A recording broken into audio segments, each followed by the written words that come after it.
ਪਿਆਰੇ ਬੱਚਿਓ, NTSC ਦੀ ਆਪਾਂ ਤਿਆਰੀ ਕਰਦੇ ਪਏ ਹਾਂ। ਉਹਦੇ ਵਿੱਚ 9ਵੀਂ ਕਲਾਸ ਦਾ ਅੱਜ ਆਪਾਂ ਲੈਸਨ ਕਰਾਂਗੇ ਭਾਰਤ ਦੀਆਂ ਭੂਗੋਲਿਕ ਵਿਸ਼ੇਸ਼ਤਾਵਾਂ, ਯਾਨੀ ਭਾਰਤ ਦਾ ਧਰਾਤਲ ਅਤੇ ਇਹਦੀਆਂ ਭੂ ਆਕ੍ਰਿਤੀਆਂ। ਸੋ ਜਦੋਂ ਆਪਾਂ ਇਹ ਲੈਸਨ ਸ਼ੁਰੂ ਕਰਾਂਗੇ ਤਾਂ ਆਪਾਂ ਦੇਖਾਂਗੇ ਕਿ ਭਾਰਤ ਵਿੱਚ ਵੱਖ-ਵੱਖ ਤਰ੍ਹਾਂ ਦੀਆਂ ਭੂ ਆਕ੍ਰਿਤੀਆਂ ਮਿਲਦੀਆਂ ਆ। ਇਹਦੀਆਂ ਭੂਗੋਲਿਕ ਵਿਸ਼ੇਸ਼ਤਾਵਾਂ ਨੂੰ ਕਈ ਹਿੱਸਿਆਂ 'ਚ ਆਪਾਂ ਵੰਡ ਸਕਦੇ ਹਾਂ। ਕਿਉਂਕਿ ਲੈਸਨ ਲੰਬਾ ਆ, ਇਸ ਕਰਕੇ ਆਪਾਂ ਸੰਖੇਪ ਵਿੱਚ ਹਰੇਕ ਟੌਪਿਕ ਨੂੰ ਕਰਦੇ ਜਾਣਾ ਆ। ਹੋ ਸਕਦਾ ਹੈ ਕੋਈ ਚੀਜ਼ ਤੁਹਾਨੂੰ ਨਾ ਪਤਾ ਲੱਗੇ ਤਾਂ ਤੁਸੀਂ ਉਹਦੇ ਲਈ ਜਿਹੜਾ ਆ ਉਸ ਟੌਪਿਕ ਨੂੰ ਵੱਖਰੇ ਤੌਰ 'ਤੇ ਆਪਣੀ ਬੁੱਕ 'ਚੋਂ ਕਲੈਰੀਫਾਈ ਕਰ ਲੈਣਾ। ਤਾਂ ਭਾਰਤ ਵਿੱਚ ਪਹਾੜੀਆਂ, ਉੱਚੇ ਪਹਾੜ, ਪ੍ਰਾਇਦੀਪੀ ਪਠਾਰ, ਮੈਦਾਨ, ਤੱਟ ਦੇ ਮੈਦਾਨ, ਦੀਪ ਸਮੂਹ, ਕਈ ਕੁਛ ਮਿਲਦਾ ਹੈ ਨਾ। ਅਤੇ ਉਹਦੀ ਪ੍ਰਤੀਸ਼ਤ ਵੀ ਜਿਹੜੀ ਆ ਵੱਖ-ਵੱਖ ਆ, ਯਾਨੀ 28-29% ਸਾਡੇ ਦੇਸ਼ ਦੇ ਵਿੱਚ ਪਹਾੜ ਮਿਲਦੇ ਆ, 27-28% ਹੀ ਪ੍ਰਾਇਦੀਪੀ ਪਠਾਰ ਆ, ਅਤੇ ਮੈਦਾਨੀ ਭਾਗ ਜਿਹੜਾ ਤਕਰੀਬਨ 43% ਆ।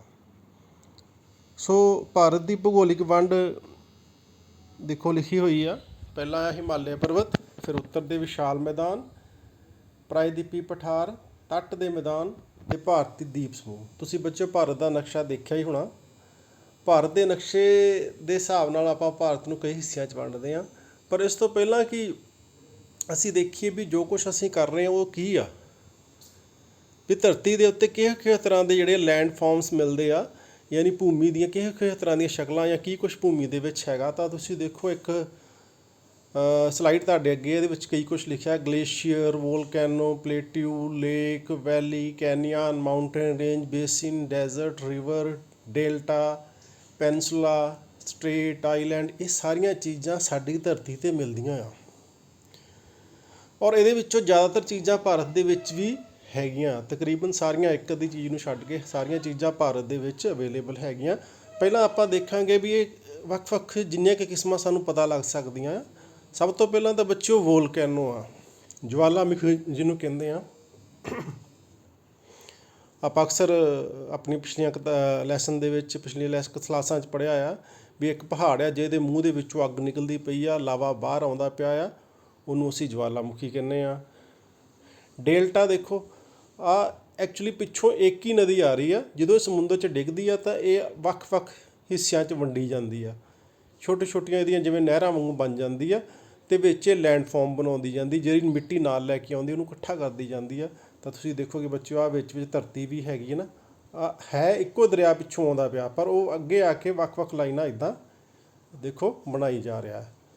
ਸੋ ਜਦੋਂ ਆਪਾਂ ਇਹਨੂੰ ਦੇਖਦੇ ਹਾਂ ਨਾ ਤਾਂ ਇਹਦੇ ਵਿੱਚ ਆਹ ਦੇਖੋ ਇਹ ਸਾਰਾ ਸਮੁੰਦਰ 'ਚ ਡਿੱਗਦਾ ਬੱਚਿਓ। ਡੇਲਟਾ ਆ, ਇਹ ਪਿੱਛੋਂ ਜਿੰਨੀ ਵੀ ਮਿੱਟੀ ਲੈ ਕੇ ਆਉਂਦਾ ਇਕੱਠੀ ਕਰਕੇ ਇੱਕ ਥਾਂ 'ਤੇ ਬਣਾਈ ਜਾਂਦਾ। ਅਤੇ ਇਸਦਾ ਹੀ ਸੰਸਾਰ ਦਾ ਸਭ ਤੋਂ ਵੱਡਾ ਜਿਹੜਾ ਡੇਲਟਾ ਆ, ਸੁੰਦਰਬਨ ਦਾ ਡੇਲਟਾ, ਉਹ ਭਾਰਤ ਦੇ ਵਿੱਚ ਪੱਛਮੀ ਬੰਗਾਲ ਦੇ ਕੋਲ ਪਾਇਆ ਜਾਂਦਾ ਹੈ। ਤਾਂ ਬੱਚਿਓ ਇਹ ਸਟ੍ਰੇਟ ਆ, ਜਲ ਡਮਰੂ, ਯਾਨੀ ਜੋ ਦੋ ਥਲੀ ਥਾਵਾਂ ਦੇ ਵਿੱਚੋਂ ਦੀ ਇੱਕ ਸਮੁੰਦਰ ਦੇ ਵਿੱਚੋਂ, ਜਾਂ ਆਪਾਂ ਕਹਿ ਸਕਦੇ ਹਾਂ ਇੱਕ ਨਹਿਰ ਵਾਂਗੂ ਕੋਈ ਚੀਜ਼ ਲੰਘਦੀ ਆ, ਬਹੁਤ ਬਰੀਕ ਜੀ ਆ, ਉਹਨੂੰ ਆਪਾਂ ਸਟੇਟ ਕਹਿੰਦੇ, ਇਹਨੂੰ ਆਪਾਂ ਜਲ ਡਮਰੂ ਵੀ ਕਹਿ ਦਿੰਦੇ ਹਾਂ। ਠੀਕ ਹੈ ਜੀ।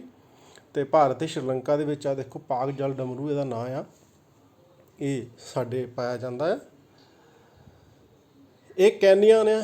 ਕੈਨੀਅਨ ਵੀ ਇੱਕ ਵੱਖਰੀ ਕਿਸਮ ਦੀ ਜਿਹੜੀ ਲੈਂਡ ਫਾਰਮ ਆ। ਇਹਦੇ ਵਿੱਚ ਕੀ ਆ, ਵੈਲੀ ਹੁੰਦੀ ਆ, ਘਾਟੀ ਹੁੰਦੀ, ਜਿਹੜੀ ਬਹੁਤ ਤਿੱਖੀ ਢਲਾਨ ਜਿਹਦੀ ਹੁੰਦੀ ਆ, ਅਤੇ ਇਸ ਤਰ੍ਹਾਂ ਕਰਕੇ ਕੈਨੀਅਨ ਵੀ ਇੱਕ ਕਿਸਮ ਹੈਗੀ ਵੱਖਰੀ। ਹੁਣ ਰਿਵਰ ਬੇਸਿਨ ਆ। ਹੁਣ ਕਈ ਵਾਰੀ ਦੇਖਦੇ ਆਪਾਂ ਦਰਿਆ ਜਿਹੜਾ ਆ ਉਹ ਆਪਣੇ ਲਾਗੇ ਛੋਟੀਆਂ ਜਿਹੜੀਆਂ ਜਿਵੇਂ ਦਰਖਤ ਵਾਂਗੂ ਜਿਹੜੀਆਂ ਸ਼ਾਖਾਵਾਂ ਵੱਖਰੀਆਂ ਛੱਡਦਾ ਜਾਂਦਾ, ਜਾਂ ਉੱਧਰ ਪਾਣੀ ਜਾਂਦਾ, ਜਾਂ ਉਹਦੇ ਵਿੱਚ ਪਾਣੀ ਆਉਂਦਾ ਹੈ, ਤਾਂ ਇਹਨੂੰ ਆਪਾਂ ਰਿਵਰ ਬੇਸਿਨ ਕਹਿ ਦਿੰਦੇ ਹਾਂ। ਤਾਂ ਹਿਮਾਲਿਆ ਪਰਬਤ ਜਿਹੜਾ, ਵਿਸ਼ਾਲ ਹਿਮਾਲਿਆ ਪਰਬਤ ਵੀ ਇੱਕ ਵੱਖਰੀ ਪਛਾਣ ਹੈਗੀ ਸੰਸਾਰ ਦੇ ਵਿੱਚ, ਇਹ ਵੀ ਇੱਕ ਲੈਂਡ ਫਾਰਮ ਵੱਖਰੀ ਹੈਗੀ ਆ।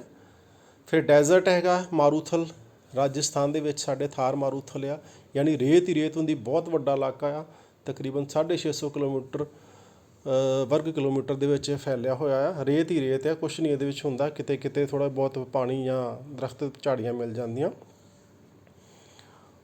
ਅਤੇ ਆਹ ਉੱਤਰ ਦੇ ਮੈਦਾਨ ਹੈਗੇ ਆ ਜਿਹਦੀ ਆਪਾਂ ਗੱਲ ਕਰਦੇ ਪਏ ਸੀਗੇ। ਆਹ ਵਿੱਚ ਲਾਈਨ ਦੇਖੋ ਬਣੀ ਹੋਈ ਹੈ ਸਾਰੀ, ਅੱਗੇ ਆਪਾਂ ਡਿਟੇਲ 'ਚ ਪੜ੍ਹਾਂਗੇ ਇਹਦੇ ਬਾਰੇ। ਫਿਰ ਆਹ ਪਠਾਰ ਆ। ਪਠਾਰ ਦੇ ਬਾਰੇ ਵੀ ਆਪਾਂ ਪੜ੍ਹਾਂਗੇ।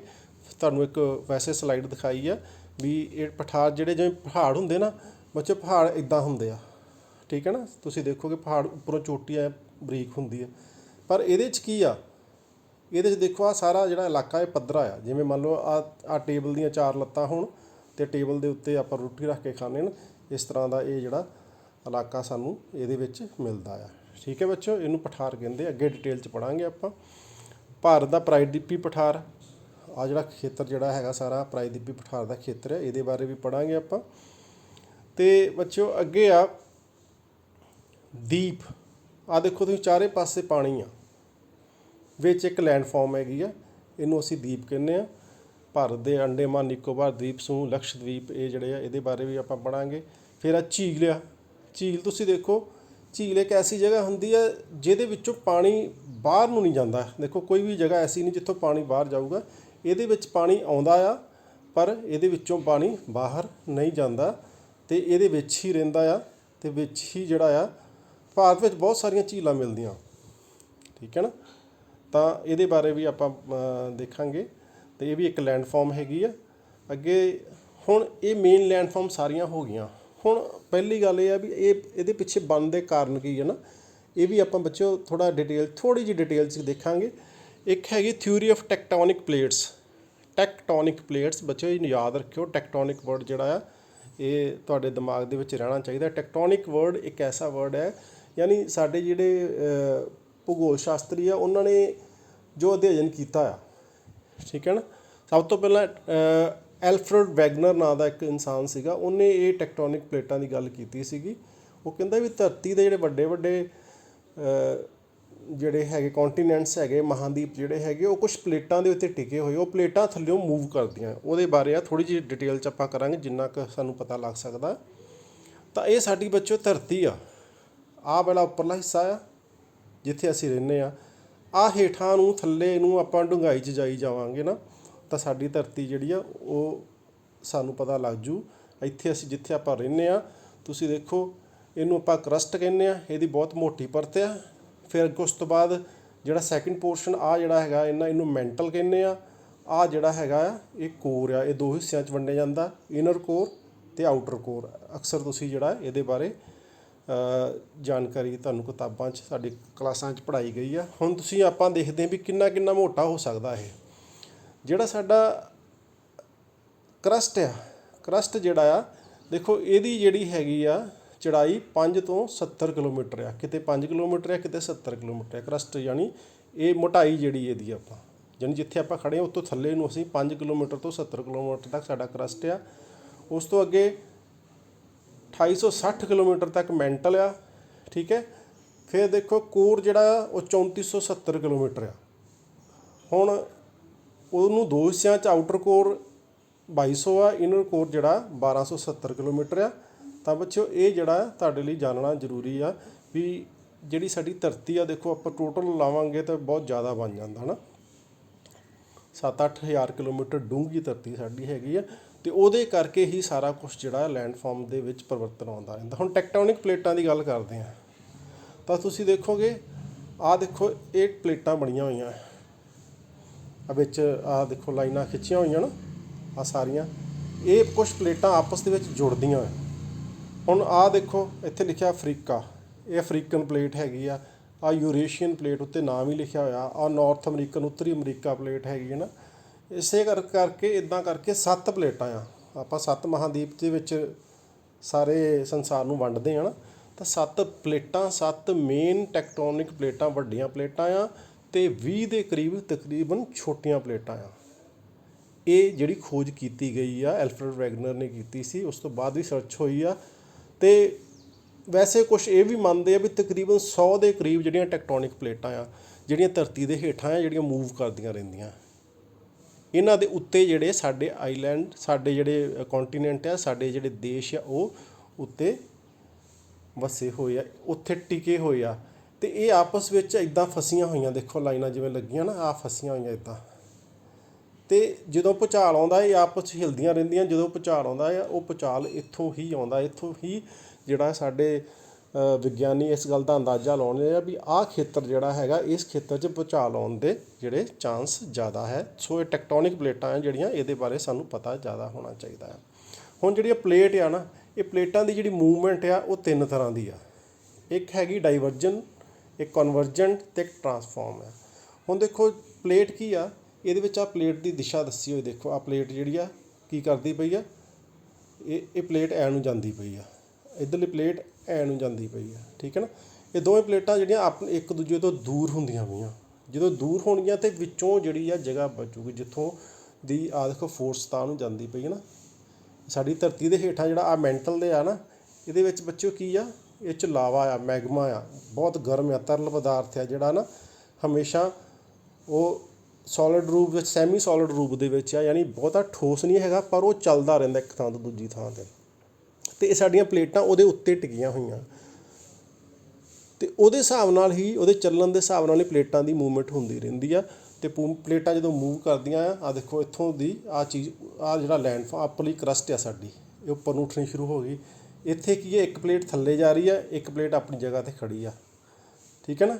ਇੱਥੇ ਵੀ ਆ ਇੱਦਾਂ ਦੀ ਮੂਵਮੈਂਟ ਹੋ ਰਹੀ ਹੈ, ਕਨਵਰਜੈਂਟ ਹੈਗਾ। ਆਹ ਟਰਾਂਸਫਾਰਮ ਦੇ ਵਿੱਚ ਕੀ ਹੁੰਦਾ, ਇੱਕ ਪਲੇਟ ਐ ਨੂੰ ਆਉਂਦੀ ਆ, ਦੂਜੀ ਪਲੇਟ ਉੱਧਰ ਨੂੰ ਜਾਂਦੀ, ਰਗੜਦੀ ਇੱਕ ਦੂਜੇ ਦੇ ਨਾਲ। ਇਹ ਟੈਕਟੋਨਿਕ ਪਲੇਟਾਂ ਦੀ ਮੂਵਮੈਂਟ ਦੇ ਬਾਰੇ ਇਹਦੇ 'ਚ ਬੱਚਿਓ ਤੁਹਾਨੂੰ ਦੱਸਿਆ ਗਿਆ ਆ। ਅਤੇ ਇਹ ਜਿਹੜਾ ਆ, ਇਹ ਜੇਕਰ ਸਾਨੂੰ ਇਹਦਾ ਪਤਾ ਹੋਵੇ ਤਾਂ ਫਿਰ ਥੋੜ੍ਹਾ ਸਮਝਣਾ ਸੌਖਾ ਹੋ ਜਾਂਦਾ ਆ। ਅੱਗੇ ਗੱਲ ਕਰਦੇ ਹਾਂ। ਹੁਣ ਜਦੋਂ ਪਲੇਟਾਂ ਦੇਖੋ, ਇੱਕ ਪਲੇਟ ਇੱਧਰ ਨੂੰ ਆ ਰਹੀ, ਦੂਜੀ ਪਲੇਟ ਇੱਧਰ ਨੂੰ ਆ ਰਹੀ ਆ, ਆਹ ਮੂਵਮੈਂਟ ਦੇਖੋ ਤੁਸੀਂ, ਆਏ ਨੂੰ ਆ ਗਈ ਪਲੇਟ, ਟੈਕਟੋਨਿਕ ਪਲੇਟ ਇੱਕ ਇਹਨੂੰ ਆ ਗਈ। ਹੁਣ ਧਰਤੀ ਘੁੰਮਦੀ ਆ, ਪਲੇਟਾਂ ਵੀ ਜਿਹੜੀਆਂ ਹੈਗੀਆਂ ਉਹ ਲਾਵੇ ਦੇ ਉੱਤੇ ਆ, ਉਹ ਜਿਹੜੀਆਂ ਇੱਕ ਪਾਸੇ ਨੂੰ ਦੂਜੇ ਪਾਸੇ ਨੂੰ ਚੱਲਦੀਆਂ ਰਹਿੰਦੀਆਂ ਆ। ਇਹ ਨਹੀਂ ਹੈਗਾ ਵੀ ਇੱਕ ਦਿਨ ਦਾ ਪ੍ਰੋਸੈਸ ਹੈਗਾ, ਲੱਖਾਂ ਕਰੋੜਾਂ ਸਾਲ ਲੱਗ ਜਾਂਦੇ ਆ ਇਹਨਾਂ ਦੀ ਮੂਵਮੈਂਟ ਦੇ ਵਿੱਚ, ਜਿਹੜੀ ਇਹਨਾਂ ਨੇ ਕਰਨੀ ਹੁੰਦੀ ਆ। ਹੁਣ ਜਦੋਂ ਇਹ ਆਪਸ ਵਿੱਚ ਟਕਰਾਉਂਦੀਆਂ ਆ, ਠੀਕ ਹੈ ਨਾ, ਤਾਂ ਆਹ ਫੋਰਸ ਜਿਹੜੀ ਆ, ਇਹਨਾਂ ਦੋਵਾਂ ਦੀ ਫੋਰਸ ਇਹਨੂੰ ਜ਼ਮੀਨ ਨੂੰ ਉੱਚਾ ਚੁੱਕਦੀ ਆ, ਠੀਕ ਹੈ ਨਾ। ਇਸੇ ਤਰ੍ਹਾਂ ਜਿਹੜਾ ਆ ਪਹਾੜ ਬਣਦੇ, ਸਾਡੇ ਹਿਮਾਲਿਆ ਪਰਬਤ ਜਿਹੜੇ ਬਣੇ ਆ ਨਾ, ਉਹ ਵੀ ਇਸੇ ਕਰਕੇ ਹੀ ਬਣੇ ਆ, ਇਹਨਾਂ ਟੈਕਟੋਨਿਕ ਪਲੇਟਾਂ ਦੀ ਮੂਵਮੈਂਟ ਦੇ ਕਰਕੇ ਬਣੇ। ਉਹਦੇ ਬਾਰੇ ਆਪਾਂ ਜਿਹੜਾ ਅੱਗੇ ਡਿਟੇਲ ਦੇ ਵਿੱਚ ਪੜ੍ਹਾਂਗੇ। ਹੁਣ ਆਹ ਟਰਾਂਸਫਾਰਮ ਜਿਹੜਾ ਹੈਗਾ, ਦੇਖੋ ਆਹ ਦੋ ਪਲੇਟਾਂ ਆਪਸ ਦੇ ਵਿੱਚ ਨਾਲ ਜੁੜੀਆਂ ਹੋਈਆਂ ਨਾ, ਇੱਕ ਪਲੇਟ ਅੱਗੇ ਨੂੰ ਜਾਂਦੀ, ਇੱਕ ਪਿੱਛੇ ਨੂੰ ਜਾਂਦੀ ਆ, ਅਤੇ ਜਦੋਂ ਉਹ ਹਿਲਚੁਲ ਹੁੰਦੀ ਆ, ਧਰਤੀ ਕੰਬਦੀ ਆ, ਤਾਂ ਉਹਦੇ ਨਾਲ ਹੀ ਭੂਚਾਲ ਆਉਂਦਾ ਆ। ਹੁਣ ਅਗਲੀ ਗੱਲ ਜਿਹੜੀ ਆਪਣੀ ਮੇਨ ਟੌਪਿਕ ਇੱਥੋਂ ਸ਼ੁਰੂ ਹੁੰਦਾ ਹੈ, ਇਹ ਤਾਂ ਸੀਗੀ ਥਿਊਰੀ ਆਫ ਟੈਕਟੋਨਿਕਸ। ਸ਼ੁਰੂਆਤ ਕਿਹਨੇ ਕੀਤੀ, ਐਲਫਰਡ ਵੈਗਨਰ ਨੇ। ਇਹ ਨਾਂ ਯਾਦ ਰੱਖਿਓ। ਉਸ ਤੋਂ ਬਾਅਦ ਤਾਂ ਬਹੁਤ ਸਾਰੇ ਅੱਗੇ ਤੋਂ ਅੱਗੇ ਕਈ ਬੰਦੇ ਆਏ ਆ, ਪਰ ਮੇਨ ਜਿਹੜਾ ਨਾਂ ਆਪਾਂ ਯਾਦ ਰੱਖਣਾ ਉਹ ਇਹ ਆ। ਅੱਗੇ ਆ ਜੀ ਫਾਰਮੇਸ਼ਨ ਆਫ ਹਿਮਾਲਿਆ। ਹੁਣ ਆਪਾਂ ਹਿਮਾਲਿਆ ਪਰਬਤ ਸਾਡਾ ਪਹਿਲਾ ਜਿਹੜਾ ਪਾਰਟ ਹੈਗਾ ਸਾਡੀ ਭੂਗੋਲਿਕ ਵਿਸ਼ੇਸ਼ਤਾ ਦਾ, ਔਰ ਮੇਨ ਆ, ਔਰ ਸਾਡਾ ਦੇਸ਼ ਜਿਹੜਾ ਮੋਸਟਲੀ ਇਹਦੇ ਉੱਤੇ ਡਿਪੈਂਡ ਕਰਦਾ, ਇਹਦੀ ਫਾਰਮੇਸ਼ਨ ਕਿਵੇਂ ਹੋਈ ਆ। ਤਾਂ ਬੱਚਿਓ ਇੱਕ ਆਹ ਵੀਡੀਓ ਆ, ਆਪਾਂ ਇਹ ਦੇਖਦੇ ਹਾਂ। ਹੁਣ ਦੇਖੋ ਤੁਸੀਂ, ਆਹ ਪਲੇਟ ਇੱਕ, ਦੋਵੇਂ ਪਲੇਟਾਂ ਆਪਸ ਵਿੱਚ ਅੱਗੇ ਪਿੱਛੇ ਨੂੰ ਜਾ ਰਹੀਆਂ। ਹੁਣ ਇੱਕ ਪਲੇਟ ਦੂਜੀ ਪਲੇਟ ਦੇ ਹੇਠਾਂ ਵੜਦੀ ਜਾ ਰਹੀ ਹੈ, ਇੱਕ ਪਲੇਟ ਆਪਣੀ ਜਗ੍ਹਾ 'ਤੇ ਖੜੀ ਆ, ਕਿਉਂਕਿ ਉਹ ਪਲੇਟ ਸੋਲਿਡ ਹੈ, ਉਹਦਾ ਬੇਸ, ਉਹ ਹਿੱਲ ਨਹੀਂ ਪੈ ਰਹੀ, ਉਹ ਭਾਰੀ ਪਲੇਟ ਆ। ਦੂਜੀ ਹਲਕੀ ਪਲੇਟ ਜਿਹੜੀ ਉਹਦੇ ਥੱਲੇ ਜਾਊਗੀ, ਅਤੇ ਇਸ ਤਰ੍ਹਾਂ ਕਰਕੇ ਜਿਹੜਾ ਆ ਦੇਖੋ, ਇਹ ਹਿਮਾਲਿਆ ਪਰਬਤ ਦਾ ਜਿਹੜਾ ਆ, ਇੱਦਾਂ ਹੀ ਸਾਡਾ ਜਿਹੜਾ ਫਾਰਮੇਸ਼ਨ ਹੋਈ ਆ। ਇੱਕ ਪਲੇਟ ਦੂਜੀ ਪਲੇਟ ਦੇ ਜਿਹੜਾ ਹੇਠਾਂ ਚਲ ਗਈ ਆ, ਅਤੇ ਹੇਠਾਂ ਜਾਣ ਤੋਂ ਬਾਅਦ ਕੀ ਹੋਇਆ, ਹੇਠਾਂ ਜਾਣ ਤੋਂ ਬਾਅਦ ਜਿਹੜਾ ਆ ਉਹਦੀ ਜਿਹੜੀ ਆ ਦੂਜੀ ਪਲੇਟ ਨੂੰ ਉਹਨੇ ਉੱਪਰ ਨੂੰ ਚੱਕਣਾ ਸ਼ੁਰੂ ਕਰਤਾ, ਅਤੇ ਹੌਲੀ ਹੌਲੀ ਇਹ ਪ੍ਰੋਸੈਸ ਜਿਹੜਾ ਹੁੰਦਾ ਗਿਆ। ਹਰੇਕ ਸਾਲ ਦੇ ਵਿੱਚ 5 ਸੈਂਟੀਮੀਟਰ 10 ਸੈਂਟੀਮੀਟਰ ਇਹ ਵੱਧਦੀ ਗਈ, ਤਾਂ ਇਹਨੂੰ ਬਹੁਤ ਸਮਾਂ, ਲੰਮਾ ਸਮਾਂ ਲੱਗ ਗਿਆ ਜਿਹੜਾ ਆ ਹਿਮਾਲਿਆ ਪਰਬਤ ਨੂੰ ਬਣਾਉਣ ਦੇ ਵਿੱਚ। ਹੁਣ ਅਗਲੀ ਗੱਲ ਜਿਹੜੀ ਹੈਗੀ ਆ, ਤਾਂ ਸਾਡੇ ਵਿਗਿਆਨੀ ਇਹ ਮੰਨਦੇ ਆ ਵੀ ਕਿਸੇ ਟਾਈਮ ਧਰਤੀ ਦੀ ਪੋਜੀਸ਼ਨ ਇਹੋ ਜਿਹੀ ਸੀ। ਆਹ ਦੇਖੋ ਤੁਸੀਂ, ਸਾਰੇ ਜਿੰਨੇ ਵੀ ਸਾਡੇ ਮਹਾਂਦੀਪ ਆ ਉਹ ਸਾਰੇ ਨਾਲ ਜੁੜੇ ਹੋਏ ਸੀ, ਅਤੇ ਇਹਨੂੰ ਪੈਂਜੀਆ ਕਿਹਾ ਜਾਂਦਾ ਸੀ। ਵਰਡ ਹੈਗਾ ਪੈਂਜੀਆ, ਤੁਸੀਂ ਬੱਚਿਓ ਯਾਦ ਕਰ ਲਿਓ, ਪੈਂਜੀਆ ਇਹਨੂੰ ਕਿਹਾ ਜਾਂਦਾ ਸੀਗਾ। ਇਹ ਬਹੁਤ ਪੁਰਾਣੀ ਗੱਲ ਹੈਗੀ ਆ, ਤਕਰੀਬਨ 200 ਮਿਲੀਅਨ ਈਅਰ ਸਾਲ ਪਹਿਲਾਂ ਦੀ ਗੱਲ ਹੈਗੀ ਆ। ਤਾਂ ਪੈਂਜੀਆ ਯਾਦ ਰੱਖਿਓ ਸ਼ਬਦ ਬੱਚੋ। ਇਹਦੇ ਵਿੱਚ ਪੈਂਜੀਆ 'ਚ ਕੀ ਸੀ, ਸਾਰੇ ਹੀ ਭੂ ਭਾਗ ਸੰਸਾਰ ਦੇ ਇੱਕ ਦੂਜੇ ਦੇ ਨਾਲ ਜੁੜੇ ਹੋਏ ਸੀਗੇ। ਉਸ ਤੋਂ ਬਾਅਦ ਅੱਗੇ ਦੇਖਦੇ ਹਾਂ, ਆਹ ਦੇਖੋ ਥੱਲੇ ਲਿਖਿਆ ਹੋਇਆ ਨਾ 250 ਮਿਲੀਅਨ ਈਅਰ ਐਗੋ। ਤਾਂ ਬੱਚਿਓ 1 ਮਿਲੀਅਨ ਦੇ ਵਿੱਚ 10 ਲੱਖ ਹੁੰਦੇ ਆ। 250 ਨੂੰ ਆਪਾਂ 10 ਲੱਖ ਨਾਲ ਗੁਣਾ ਕਰਾਂਗੇ ਤਾਂ ਤਕਰੀਬਨ 25 ਕਰੋੜ ਸਾਲ ਬਣ ਜੂਏ। ਠੀਕ ਹੈ ਨਾ, 250 ਗੁਣਾ 10 ਲੱਖ 25 ਕਰੋੜ ਸਾਲ ਬਣ ਜੂਗੇ। ਆਹ ਪੈਂਜੀਆਂ ਸੀ ਜਿਹੜਾ ਆਪਾਂ ਪਹਿਲਾਂ ਪਿੱਛੇ ਦੇਖਿਆ ਆ। ਠੀਕ ਹੈ, ਫਿਰ ਉਸ ਤੋਂ ਬਾਅਦ ਜਿਹੜਾ ਆ 50 ਮਿਲੀਅਨ ਸਾਲ ਹੋਰ ਨਿਕਲਣ ਤੋਂ ਬਾਅਦ ਸਮਾਂ ਤੇ ਇੱਦਾਂ ਦੀ ਪੋਜੀਸ਼ਨ ਹੋ ਗਈ। ਦੇਖੋ ਜਿਹੜਾ ਪੈਂਜੀਆ ਸੀ ਇਹ ਦੋ ਹਿੱਸਿਆਂ 'ਚ ਵੰਡਿਆ ਗਿਆ, ਇੱਕ ਗੋਂਡਵਾਨਾ ਲੈਂਡ, ਇੱਕ ਲੌਰੇਸ਼ੀਆ।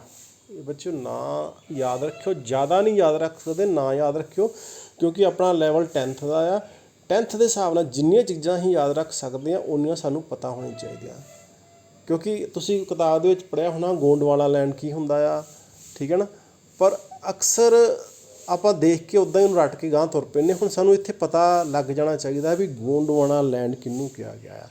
ਤਾਂ 250 ਮਿਲੀਅਨ ਸਾਲ ਪਹਿਲਾਂ ਪੈਂਜੀਆ ਸੀਗਾ।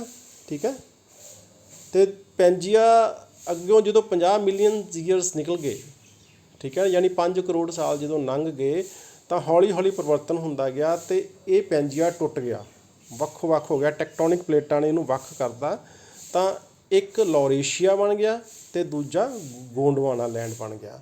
ਇਹ ਤੁਸੀਂ ਬੱਚਿਓ 2-3 ਨਾਂ ਹੈਗੇ, ਇਹ ਯਾਦ ਰੱਖਣੇ ਤੁਸੀਂ, ਕਿਹੜਾ ਕਿਹੜਾ? ਪੈਂਜੀਆ, ਲੌਰੇਸ਼ੀਆ ਅਤੇ ਗੋਂਡਵਾਨਾ ਲੈਂਡ। ਠੀਕ ਹੈ, ਸਾਡਾ ਭਾਰਤ ਜਿਹੜਾ ਹੈ ਨਾ ਬੱਚਿਓ ਇਹਦੇ ਵਿੱਚ ਸੀਗਾ, ਗੋਂਡਵਾਨਾ ਲੈਂਡ ਦੇ ਵਿੱਚ।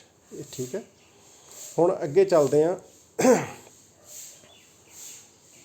ਹੁਣ ਉਸ ਤੋਂ ਬਾਅਦ ਜਦੋਂ 145 ਮਿਲੀਅਨ ਸਾਲ ਰਹਿ ਗਏ, 145 ਮਿਲੀਅਨ ਸਾਲ, 250 ਤੋਂ ਬਾਅਦ 200, 200 ਤੋਂ ਬਾਅਦ 145 ਮਿਲੀਅਨ ਸਾਲ ਜਦੋਂ ਨਾ ਰਹਿ ਗਏ ਨਾ, ਤਾਂ ਇਹ ਥੋੜ੍ਹਾ ਜਿਹਾ ਹੋਰ ਵੰਡਿਆ ਗਿਆ, ਥੋੜ੍ਹਾ ਹੋਰ ਫੈਲਣਾ ਸ਼ੁਰੂ ਹੋ ਗਿਆ। ਠੀਕ ਹੈ ਨਾ ਬੱਚੋ, ਆਹ ਤੁਸੀਂ ਦੇਖੋਗੇ ਨੀਲਾ ਨੀਲਾ ਜਿਹੜਾ ਨਾ ਇਹ ਸਮੁੰਦਰ ਆ, ਇਹ ਤੁਹਾਨੂੰ ਪਤਾ ਹੀ ਹੈ ਇਹ ਸਮੁੰਦਰ ਹੁੰਦਾ ਨਾ। ਹੁਣ ਇਹ ਨਹੀਂ ਹੈਗਾ ਵੀ ਜੇਕਰ ਸਮੁੰਦਰ ਹੈਗਾ ਤਾਂ ਸਮੁੰਦਰ ਦੇ ਹੇਠਾਂ ਕੁਛ ਨਹੀਂ ਗਾ, ਸਮੁੰਦਰ ਦੇ ਹੇਠਾਂ ਵੀ ਬੱਚਿਓ ਜ਼ਮੀਨ ਹੁੰਦੀ ਆ। ਅਕਸਰ ਤੁਸੀਂ ਵੀਡੀਓ ਦੇਖੇ ਹੋਣੇ ਆ ਡਿਸਕਵਰੀ ਦੇ ਉੱਤੇ ਜਾਂ ਹੋਰ ਫਿਲਮਾਂ ਦੇ ਵਿੱਚ ਦੇਖਿਆ ਹੋਣਾ, ਤਾਂ ਉਹਦੇ ਵਿੱਚ ਕੀ ਆ ਵੀ ਸਮੁੰਦਰ ਦੇ ਹੇਠਾਂ ਵੀ ਧਰਤੀ ਆ। ਠੀਕ ਹੈ, ਇਹ ਨਹੀਂ ਕਹਿ ਸਕਦੇ ਵੀ ਅੱਗੇ ਸਮੁੰਦਰ ਦੇ ਹੇਠਾਂ ਕੁਛ ਨਹੀਂ ਗਾ। ਉਹ ਧਰਤੀ ਜਿਹੜੀ ਆ ਗਾਂਹ ਤੋਂ ਗਾਂਹ, ਜਿਵੇਂ ਆਹ ਪਾਰਟ ਆ ਅਤੇ ਆਹ ਪਾਰਟ ਆ, ਇਹ ਥੱਲੇ ਥੱਲੇ ਧਰਤੀ ਦੇ ਨਾਲ ਜੁੜਿਆ ਹੋਇਆ ਸਮੁੰਦਰ ਦੇ ਹੇਠਾਂ ਦੀ। ਠੀਕ ਹੈ, ਕਿਤੇ ਡੂੰਘੀ ਹੋ ਸਕਦੀ, ਕਿਤੇ ਜਿਹੜੀ ਆ ਘੱਟ ਡੂੰਘੀ ਇਹ ਹੋ ਸਕਦੀ ਆ। ਉਸ ਤੋਂ ਬਾਅਦ ਜਦੋਂ 65 ਮਿਲੀਅਨ ਸਾਲ ਰਹਿ ਗਏ, ਠੀਕ ਹੈ ਨਾ, ਅਤੇ ਉਦੋਂ ਇਹ ਥੋੜ੍ਹਾ ਜਿਹਾ ਹੋਰ ਫੈਲ ਗਿਆ। ਇਹਨਾਂ ਦੇ ਅਲੱਗ ਅਲੱਗ ਨਾਂ ਥੱਲੇ ਦਿੱਤੇ ਹੋਏ ਆ, ਜੁਰੇਸੀਆ, ਕ੍ਰੈਟੀਸ਼ੀਅਸ, ਇਹ ਤੁਸੀਂ ਦੇਖ ਲਿਓ। ਹੁਣ ਪ੍ਰੈਜ਼ੈਂਟ ਡੇ ਯਾਨੀ ਅੱਜ ਦਾ ਦਿਨ, ਅੱਜ ਦੇ ਦਿਨ ਦੇ ਵਿੱਚ ਸਾਡੀ ਧਰਤੀ ਇਸ ਤਰ੍ਹਾਂ ਆ। ਦੇਖੋ 250 ਮਿਲੀਅਨ ਸਾਲ ਪਹਿਲਾਂ ਇਹ ਧਰਤੀ ਸਾਰੀ ਜੁੜੀ ਹੋਈ ਸੀ, ਅਤੇ ਤੁਸੀਂ ਹੁਣ ਵੀ ਦੇਖੋਗੇ ਵੀ ਹਰੇਕ ਪੋਜੀਸ਼ਨ ਜਿਹੜੀ ਪੋਜੀਸ਼ਨ ਹੈ ਇਹਦੇ ਵਿੱਚ ਫਿੱਟ ਹੁੰਦੀ ਨਜ਼ਰ ਆਉਂਦੀ ਹੈ। ਆਹ ਵਾਲੀ ਪੋਜੀਸ਼ਨ ਹੈ ਇਹਦੇ ਵਿੱਚ ਫਿੱਟ ਹੁੰਦੀ ਨਜ਼ਰ ਆਉਂਦੀ ਆ। ਇਹਦਾ ਮਤਲਬ ਸਾਡੇ ਕੋਲੋਂ ਇਸ ਗੱਲ ਦਾ ਅੰਦਾਜ਼ਾ ਜਿਹੜਾ ਸਾਡੇ ਸਾਇੰਸਦਾਨ ਲਾਉਂਦੇ ਆ ਵੀ ਇਹ ਚੀਜ਼ਾਂ ਇੱਕ ਦੂਜੇ ਦੇ ਨਾਲ ਜੁੜੀਆਂ ਹੋਈਆਂ ਸੀਗੀਆਂ। ਹੋਰ ਵੀ ਗੱਲ ਹੈਗੀ ਆ, ਇਕੱਲੀ ਇਹ ਨਹੀਂ ਗੱਲ ਹੈਗੀ। ਹੁਣ ਕੀ ਆ, ਜਿਹੜਾ ਇੱਥੇ ਜਿਹੜੀਆਂ ਚੀਜ਼ਾਂ ਦੇ ਫੋਸਿਲਸ ਯਾਨੀ ਅਵਸ਼ੇਸ਼ ਮਿਲੇ ਆ ਨਾ, ਕਈ ਜਾਨਵਰਾਂ ਦੇ ਜਾਂ ਦਰਖਤਾਂ ਦੇ, ਉਹ ਚੀਜ਼ਾਂ ਦੇ ਅਵਸ਼ੇਸ਼ ਇੱਥੇ ਵੀ ਮਿਲੇ ਆ। ਯਾਨੀ ਜਿੱਦਾਂ ਦੀ ਚੀਜ਼ ਇੱਥੇ ਧਰਤੀ 'ਤੇ ਮਿਲੀ ਹੈ ਨਾ, ਜਿਹਦੇ ਸਾਇੰਸਦਾਨ ਸਾਡੇ ਧਰਤੀ ਨੂੰ ਚੈੱਕ ਕਰ ਲੈਂਦੇ ਆ ਨਾ ਵੀ ਧਰਤੀ ਦੇ ਉੱਤੇ ਇੱਥੇ ਇੰਨੇ ਹਜ਼ਾਰ ਇੰਨੇ ਲੱਖ ਸਾਲ ਪਹਿਲਾਂ ਇੱਥੇ ਕੀ ਸੀਗਾ, ਉਹੀ ਚੀਜ਼ ਜਿਹੜੀ ਆ ਜਦੋਂ ਇੱਥੇ ਚੈੱਕ ਕੀਤੀ ਇਹ ਅਤੇ ਸੇਮ ਨਿਕਲੀ ਹੈ।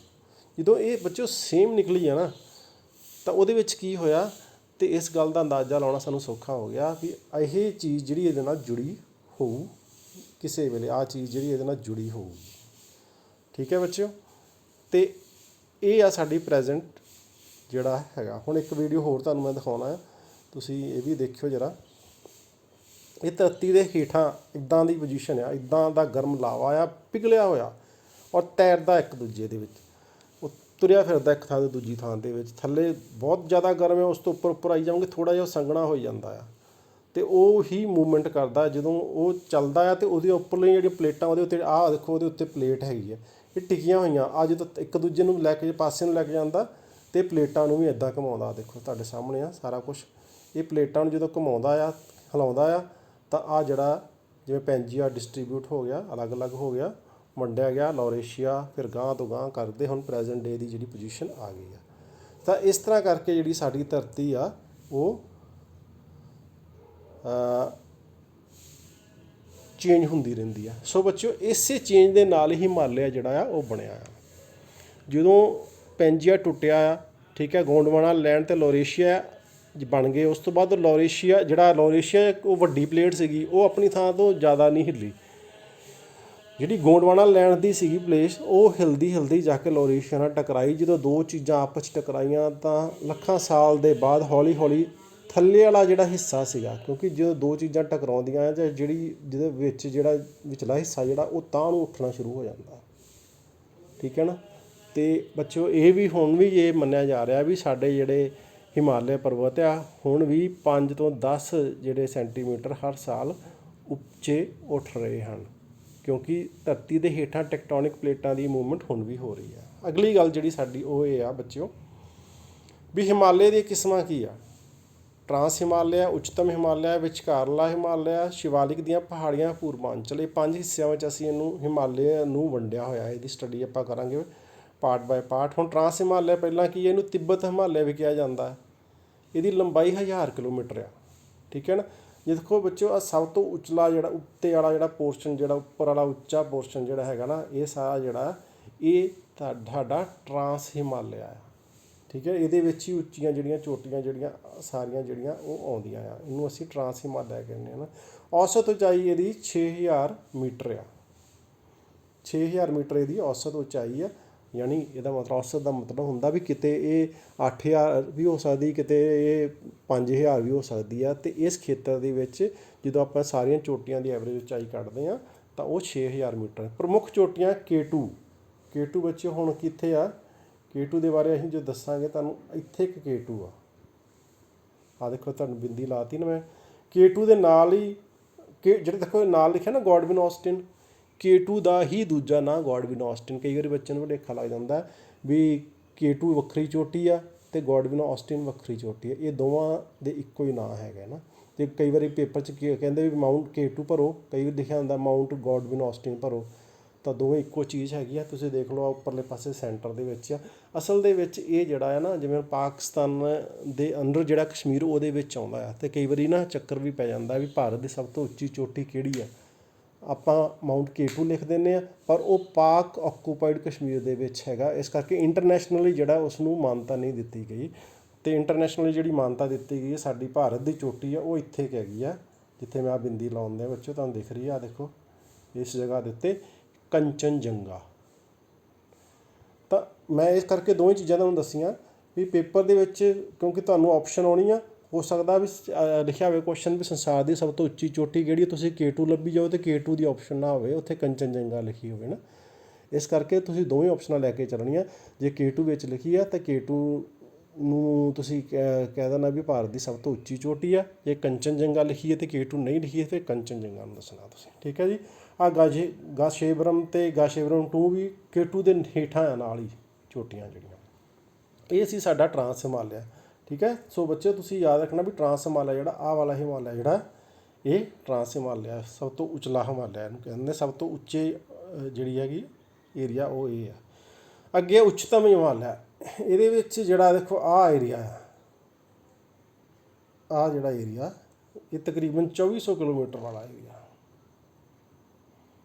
ਇਹ ਟਰਾਂਸ ਹਿਮਾਲਿਆ ਆ। ਇਹਨੂੰ ਹਿਮਾਦਰੀ ਵੀ ਕਿਹਾ ਜਾਂਦਾ ਹੈ, ਅੰਦਰੂਨੀ ਹਿਮਾਲਿਆ ਵੀ ਕਿਹਾ ਜਾਂਦਾ ਹੈ। 3 ਨਾਂ ਇਹਦੇ ਅਲੱਗ-ਅਲੱਗ ਹੈਗੇ ਆ, ਕਿਉਂਕਿ ਪੇਪਰ ਵਿੱਚ ਹੋ ਸਕਦਾ ਤੁਹਾਨੂੰ ਪੁੱਛਣ ਹਿਮਾਦਰੀ ਕੀ ਆ ਜਾਂ ਅੰਦਰੂਨੀ ਹਿਮਾਲਿਆ ਕੀ ਆ ਜਾਂ ਉੱਚਤਮ ਹਿਮਾਲਿਆ। ਇੱਕ ਕੁਐਸਚਨ ਕੋਈ ਵੀ ਆ ਸਕਦਾ, ਤੁਸੀਂ ਹੋਰ ਚੀਜ਼ ਲੱਭੀ ਜਾਓ ਅਤੇ ਤੁਹਾਨੂੰ ਇਹ ਵੀ ਪਤਾ ਹੋਣਾ ਚਾਹੀਦਾ, ਠੀਕ ਹੈ।